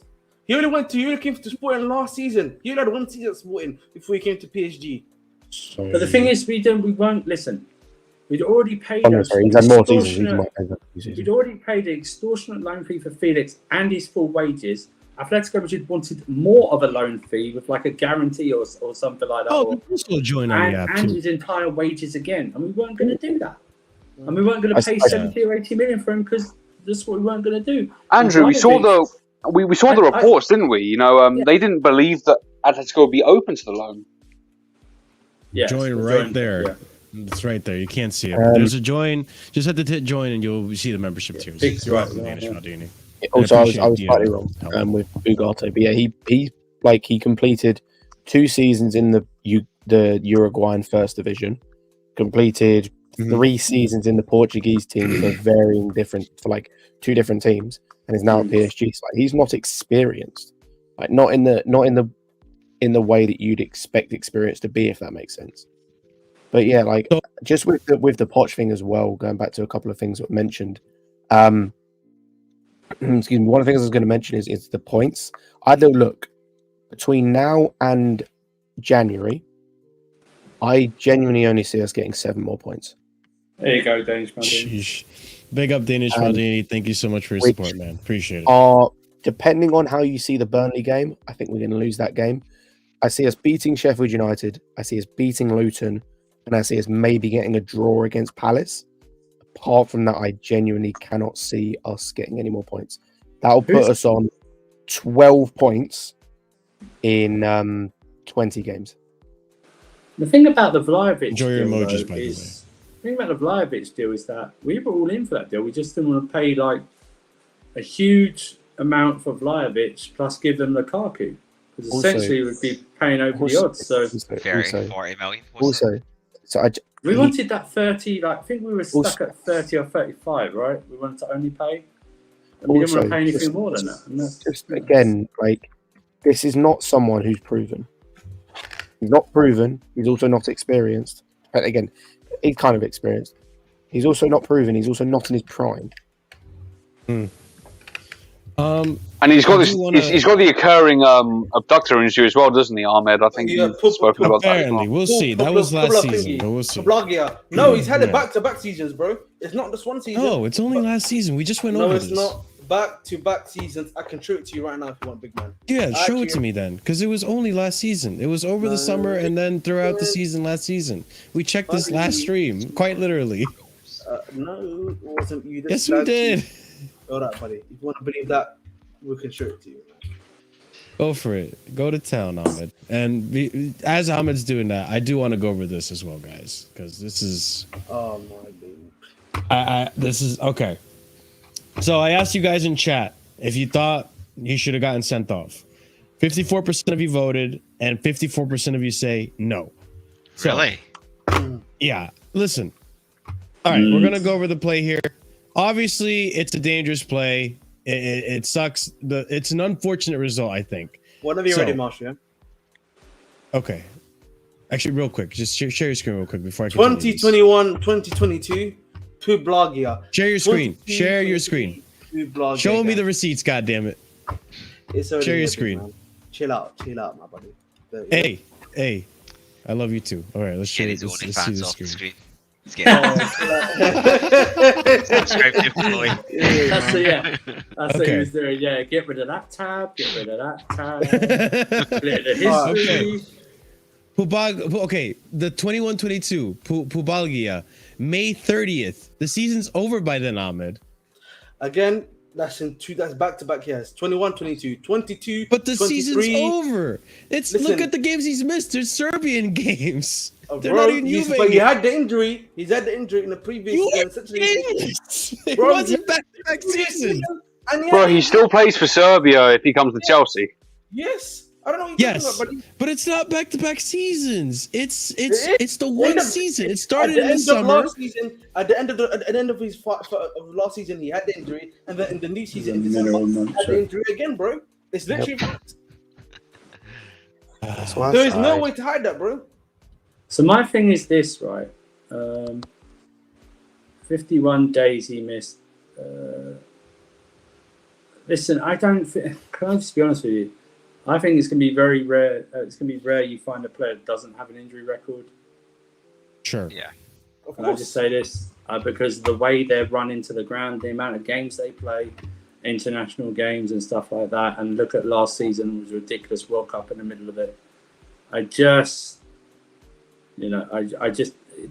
be a lot different if we're talking about, like Dybala's record or something like that. Do you know what I mean? Dybala's is worse, you know. That's a real injury. Exactly. Dybala's is worse. Yeah, Dybala's. The other thing I wanted to say on POCH, I remember what I was going to say, is I don't care who we get in as a replacement if he gets sacked, because like all I asked for in like at the start of the season, like before preseason, the only thing I asked for, I didn't ask for a cup, I didn't ask for Champions League, The only thing I asked for was a style of play, and I'm not seeing that now. So I do not care who comes in. As long as whatever manager comes in shows me the style of play, I don't care. That injury record for I'll be completely isn't that honest. bad. We could get a manager in that just wants to play counter-attacking, and I'd accept that at this point because I understand the style of play he's trying to play. Oh, it's a lot worse. God damn. You got pages, man. Bloody hell. Oh this guy, my this God. guy, That's how oh, you know. shit. He's got pages. That's crazy. Damn. That is crazy. Yeah. This guy's That's- injury prone. Listen, That's reshaped level. it's still, you know, up to the jury. Is that the right word? It's still, you know, up to the jury to see what's going on with Vlahovic, to see if he's truly injury prone, if this is Pubaglia injury, whatever the fuck injury is still prominent. But we'll see. So onto this too. Okay, so this is the play. Gusto goes to the ball. He gets to the ball first, and as a result of the follow through, Digne kicks him at the bottom of the boot, and then it results into the ankle breaker, pretty much. Which I get. It's a bad play. It's a bad play. I understand that wholeheartedly, but they're checking for violent conduct. I don't think Malo. No. Look at the screen. It says serious foul play. Serious foul play. I could have sworn it said violent conduct. No. But even so, like, Digne misses the ball and it accidentally goes under Gusto's studs. Still and yes, a leg it's breaker. a dangerous play. Yes, but like we've seen many plays where it's a leg breaker. Well, obviously, this is a whole different argument for the inconsistency of the Premier League and VAR. But I just don't think it's an accident. How can you send them off? Marshall, Can I ask you a question? Marshall, can I ask you a question? Yes. Does this challenge endanger the safety of an opponent? Yes, it Then does. it's a red But card. It's a red card. But that's the thing, though. Like, okay, you could say that, right? But it's also like, it's not like Malo Gusto ignorantly went in for the tackle, and It does. just recklessly The intent made a doesn't tackle matter. here. It doesn't matter whether it was intent or not. So, do you remember? I don't know if you remember a few years ago, Son I know made you're a challenge on Andre Gomez from Everton. And he, like, Oh broke his ankle. yeah. Now, Son, I don't believe ankle. Son meant that as a malicious. It was just a tackle, but it doesn't matter. The intent doesn't have to be, and also getting the ball now doesn't matter. Okay, it's also the follow through. It's the whole tackle they take into consideration. Okay, and it's a red card. It's Also, a the red fact card. he went in with studs, like the follow He's out of through. control as well. He's out of control. He's not in control of the situation. Look at the way he's going in. He's not in control. Yeah, I he's just not in don't full see control. I just don't see what Malo he's Gusto could have done. he's endangering his opponent, whether it's intentional or not. He's endangering the safety of an opponent. That's an immediate red card.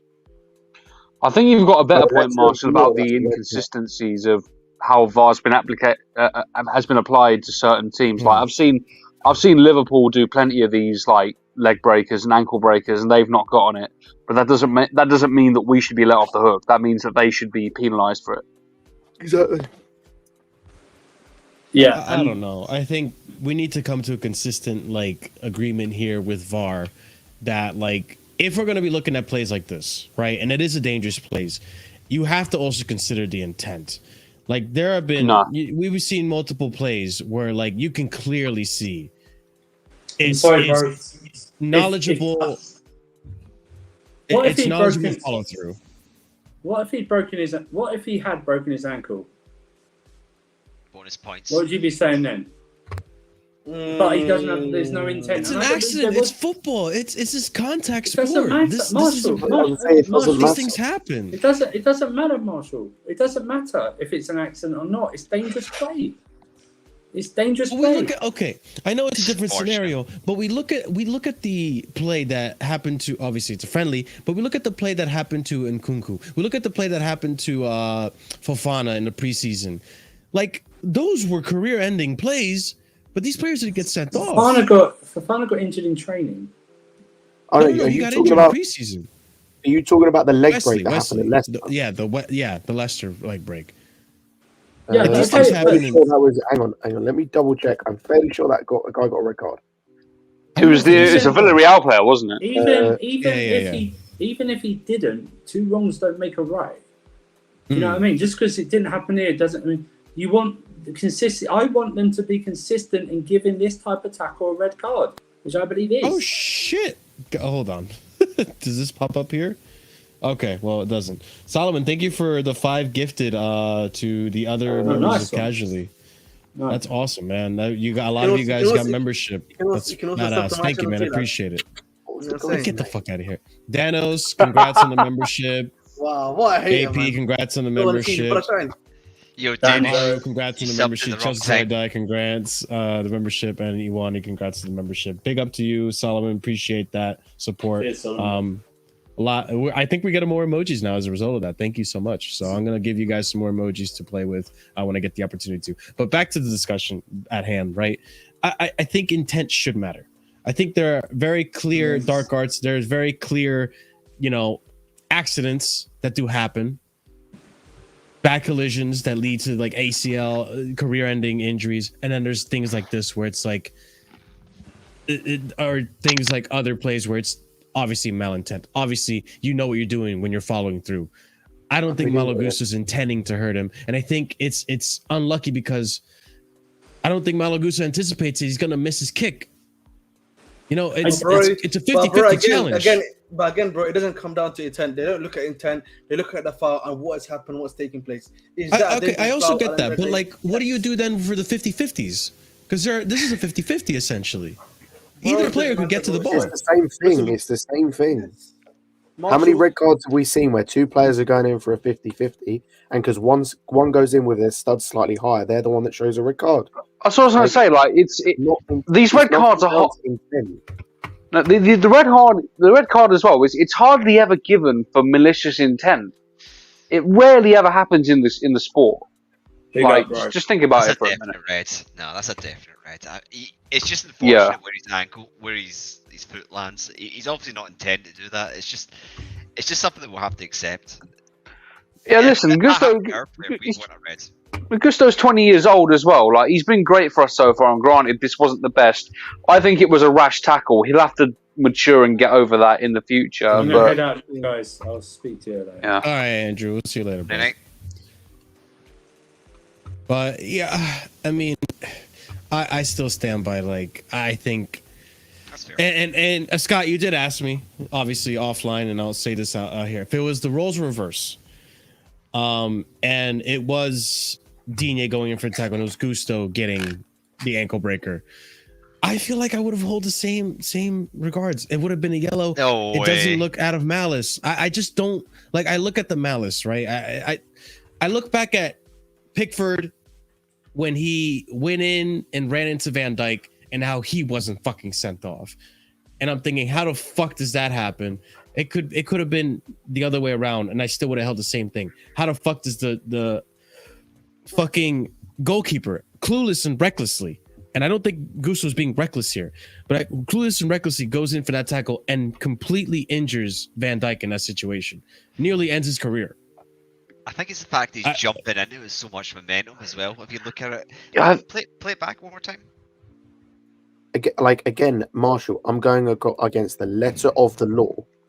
And that's what this is. The letter of the law is that a challenge that endangers the safety of an opponent, which is what this is serious foul play. Which, if it's serious foul play, that's a sending off offense. And if by the letter of the law, that's how it's going to work, then so be it. I just think, and you're right in terms of inconsistencies. There are inconsistencies, but this is still a red card. The problem is there are other challenges like this which aren't given as red cards that should be. That's true. Yeah.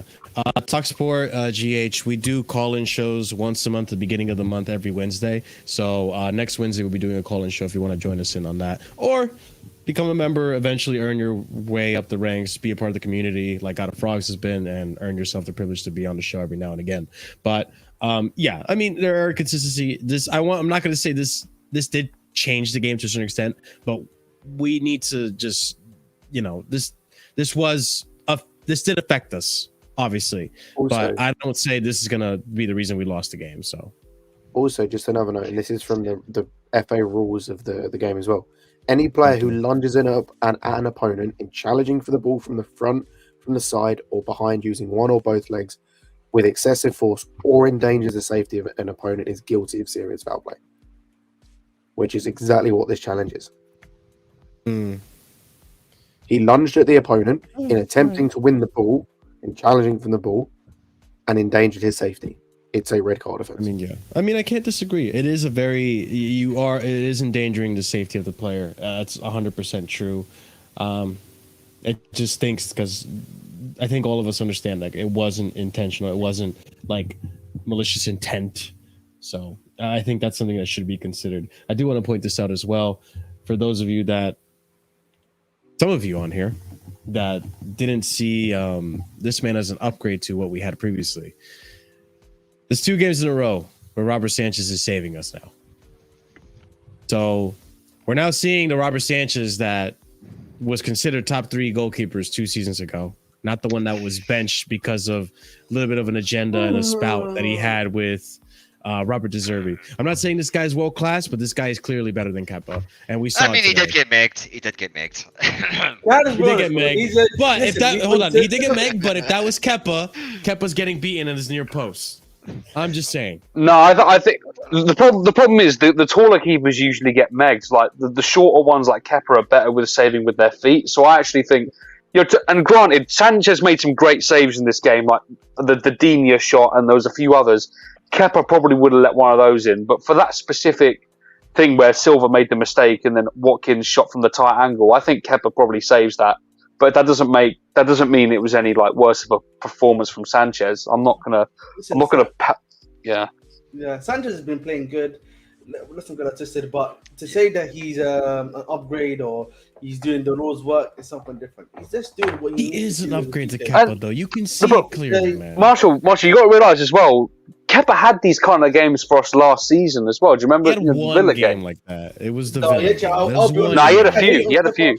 I hate on Kepa a lot, but he had a few games like that, man. There's the issue. Like, listen, I'm definitely not Kepa's number 1 dickhead, but like, definitely for sure, he had a few games like this. That's the difference. But okay, guys. But like, okay, I get that. But like, he's an upgrade. No, let's go. He's an upgrade. I agree with that one, Marshall. But the level of upgrade, I've always said, is minimal. Yeah, I still think we need a world-class keeper. I still think we need to improve on Sanchez, but I'm not having this shit that's the same as Kepa. We made a sideways move. None of it. He's an upgrade. I don't know how big of an upgrade he is the thing. Yeah, as to how big we've yet to see. But I think he's starting to give me a little more confidence now that he's feeling more comfortable in the role. And unfortunately now he's had to save us 2 games in a row. Well, not even save us, but Marshall, remember when you were 2 games in a row now. Marshall, remember when you were asking for this? You were asking for him to have a game where he saved us. Now I know. I said in the Discord, I was like, I just want Chelsea to concede a bunch of shots so people can see how good Sanchez is. And lo and behold, I fucking hate that he's gotten 2 men of the match. Horrible, yeah. Pretty much. I fucking hate it, but it is what it is. Robert Sanchez was 100% on his successful passes, 8 out of 8, successful long balls, 2 out of 2, successful throws, 4 out of 4, and successful runouts, 1 for 1. For Chelsea against Aston Villa, inside the 45 minutes, he made 3 billion saves as well. I mean, I remember. I don't know if you guys even remember, like the run. Like he had to go quite a distance to retrieve a ball that was coming in that 18-yard box. That I was pretty impressed with how commanding he's been in the box as well, which we never see from Kepa. Kepa would have just stayed in his spot and hoped that, No, he would have gone for it. He would have flapped, though. He would have flapped it. Oh, God. Yeah. He would have flapped for it. Sorry to bring back the PTSD, man. Yeah. The only error that I saw from Sanchez this season so far is the Wimbledon game. Another stat here we have Cole Palmer created more chances too and registered. He made it like he was at fault for the goal. He said the only other error. Oh, would you say the only only error? Because he was at fault for the goal. It was him and Silva. Like, I'm sorry, you can't be beaten. More on Silva, to be honest. You can't be beaten you can't be beaten like that. It was a ridiculously tight angle. I know Courtois got beaten like that, but that doesn't make it acceptable. You can't be getting beaten like that. Like, I don't know. Martinez had a similar thing down the other end and made a save. Exactly. Is it harsh to say that Levi didn't do a good enough job with the first tackle? Oh, he definitely did. He made a block on the fly. There's nothing. Colwell can't do anything else in that situation. 100%. Dropped it right. You got to look at the root. I think it's unlucky. You got to look at the root of the problem there, and that was Silva being stupid and laborious on the ball. You see, by the way, after the goal was conceded, if you watch the clip, Colwell turns around and goes ape shit at Silva. By the way, good on him, because like, you know, that was more on Silva than him. He's sulking.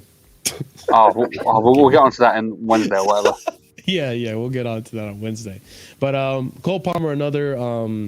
I think he had a brilliant patches today, and I think I don't know if it's trust or what it is, but I think you need to start seeing this guy start.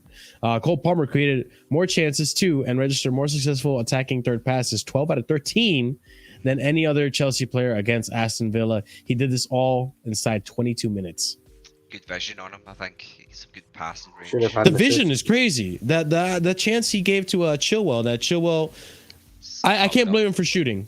I can't blame him for shooting it. I think I would have shot it too if I was in Chilwell's position, considering no one else is gonna fucking score. But it went near post. Why isn't he heading it across goal?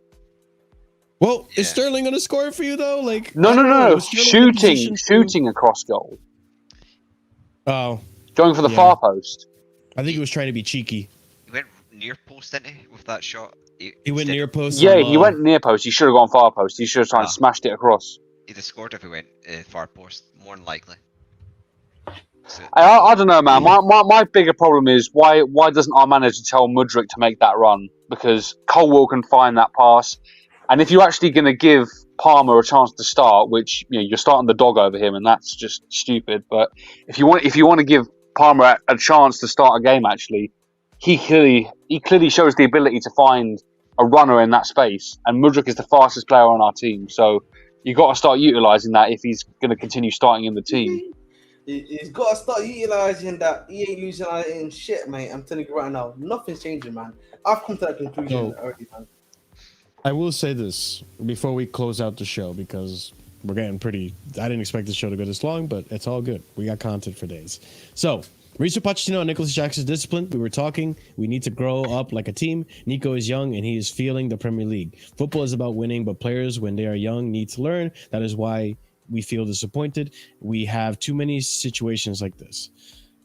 I'm not gonna talk. Respond to the comments. Really, I want to know what do we do next game? He is suspended. We have Broja. We have David Washington. We have other options. Broja. You can play. You just put Broja in, Scott? Yep.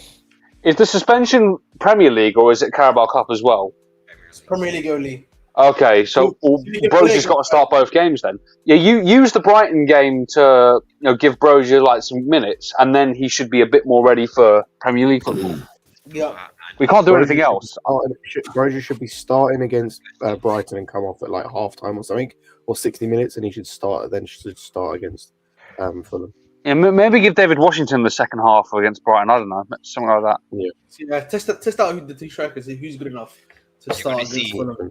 You'll see Gusto start on that cup game as well, because he has the obvious red card. Oh yeah, and what do we do with the fucking Gusto situation too? Gusto won't play. Gusto's red card covers the cup and then the next two games. Yeah, he'll be back against Arsenal, I think. Shit. Oh well, is Chalobah ready? No, he's not ready. I can't remember. There was they do these injury reports before every game. I can't remember what it said. No, he's not ready, man. He's not ready. All right. I mean, so I remember against against Wimbledon, we tried Humphreys there because he ended up not going on loan. Yeah, we tried him there. Disasi played there today, so what you could do is Humphreys is on loan. Oh, did it happen? Oh, right. He's at Swansea. Oh, I thought I heard it collapsed, but anyway, okay. I'd play Caicedo at right back. Yeah. Me too. Yeah. Caicedo right back. Play someone either like Ugochukwu and then Enzo there, and then Palmer. I'd play Caicedo at right back, and the only change you make, to be fair, like the only change I'd make for the league game, or the two changes, is Palmer in for Gusto and then Broja in for what's his name, Jackson. I would debate taking Silva. Actually, no, sorry, I'd take Silva out as well. Actually, and put a proper left back in. Bring in Leslie for Gallagher as well. I would, but I don't think he will. And if it's a Gallagher Enzo pivot, it's not the worst thing in the world. It's passable. I guess. At least Enzo would be playing deeper. Because it worked against Liverpool. It looked okay against Liverpool. It did, yeah. The only other change I'd debate making, but this might be towing a line because you're taking like the most experienced player out of the team at that point, is taking Sterling out because he hasn't been great. I can understand him like staying in the team, even though he hasn't been Nani great. playing against Brighton. Is that for the cup game you're wanting to do this? Oh yeah, no, I'm talking about the league game. I'm talking about the Okay. When it comes to the cup game, yeah, like you can make a bunch of changes. Like I'd like to see Matson start. I'd like to see Kukurea start. We get Petrovic in as well, hopefully. Yeah, Petrovic will probably start in goal. I'd like to see who else? I'd like to see Palmer start, please, man. Yeah, same. Like please. I can't even think of who else we got on our team. Did you say Leslie? I'd start Broha for this. Yeah, cup. Leslie gets a start as well. I'd maybe play Jackson as a winger with Broha as a striker. I don't know. Cup game.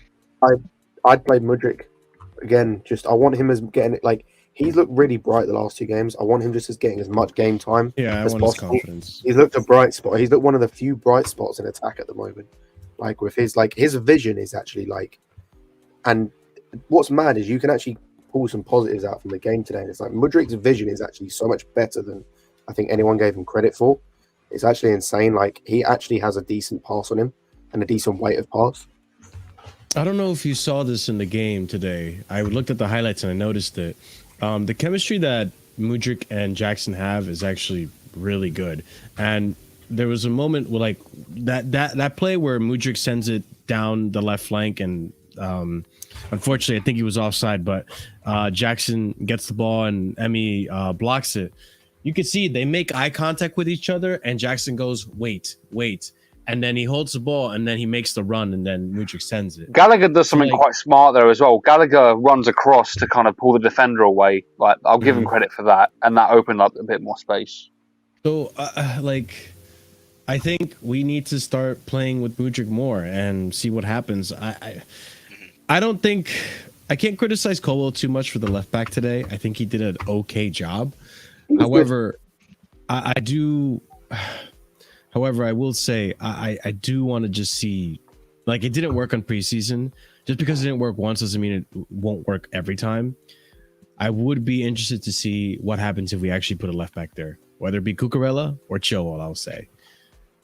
You know, and see what happens with him and Mudryk on the left. The easy thing to do is if we're saying drop Thiago Silva, then just shift Colwell back into left centre back, and then you've got the left back open. That's what I want to do. Like going forward, or like for the next couple of games in the league, at least, I want our back four to be like a left back. I don't care who at this point.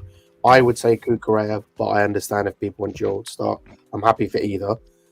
And then Colwell, Disasi, Caicedo. And then when Gusto's back, put Caicedo in midfield and put Gusto at right back. That's what I want to see. Thiago Silva, there's no point in him being in this team anymore. In the first 11, I mean, there was literally no point. He doesn't add anything at all. And we're seeing from today and from games this season, he's now a detriment and is like making stupid mistakes. There's no point of him being in this team. Absolutely no point of him being in this team. I hate to say it, but I think we need to start rotating him out and see how well we play with him. Rotate, drop him. It's not rotation anymore. It's drop him. I still think there's a good defender there. There was moments today where put him on the bench, put him in the reserves. I don't care. Like there's no Marshall. The thing for me is like there was a reason to have him playing last season and other seasons. At the moment, he has shown nothing so far to suggest that he is worth anything to this team. His experience as well. We go back to that key word, like that. His experience isn't doing anything because he's one of the people that when we concede or when things are going well, he doesn't galvanize the rest of the team. His head goes down as well. But I mean, if this is the case, by the way, but if this is the case and James is ready to go and can stay fit and isn't going to get injured straight away, put James back in. I think that was in the matchday program. Like there was a quote from James. Like he was basically saying he's like he said something that I put a tweet in the Discord. We'll probably go over it on Wednesday, but just a precursor for that. I'm talking kind of both. I'm talking short term as well. I think for the rest of this season, I don't want him being a starting centre back this season. He's not offering anything. Let's have him come off the bench maybe in some games, like when we need to calm it down. Like maybe that would be a role. But maybe. Yeah, I look, listen, I'm willing to pump the brakes on this a little bit just because I think I do want to see him get rotated a little bit more often, simply because I want to see how we can play without him. But today, like, other than that error, I think there's still use for Thiago Silva. I still think he's solid in defense, not as solid as he was last season. And I still think even today, like, he was providing some pretty good passes. Can I be real with you, Marshall? Yeah. Is Thiago Silva going to be here in 2024, 2025? No, I get that, but that's why I said I think we need to start rotating him. Right now, Badiashile is still not back. I understand that, but for me, once he comes back, I'm sorry, you have to. Or Chalobah as well. Yeah, that I agree. Yeah. For me, I'm sorry. For me, you have to, man. You have to sit him down and say, "Listen, man, chill out. You're only here for subs now." Because for me, when it comes down to it, I've spoken about it before. I was speaking about it before, like this week, when when people were slating me when I was saying we need to move on from this guy because like he slows down the tempo extremely when we were in attack. I think he was better today. Yeah, obviously, but I was talking about at the time before, obviously, the defensive error today. But that was what I was talking about previously. So at the end of the day, man, you need to shift the ball out once you have the defenders there. At this point, the only people that are really wanting him to stay in are the people that ridiculously scapegoat Axel Disasi. You know, exactly. I do not understand the treatment of this guy. I actually feel so sorry for Broski. You know, I feel sorry for Broski, man, because like, he's not even violating. He's not even doing anything wrong. Yeah, he's not doing that bad. Like, yeah, he has his little bit of bozo moments, like here and there, but they haven't cost us really much. Outside of the West Ham goal, he hasn't really done much wrong. I don't know why people still out here.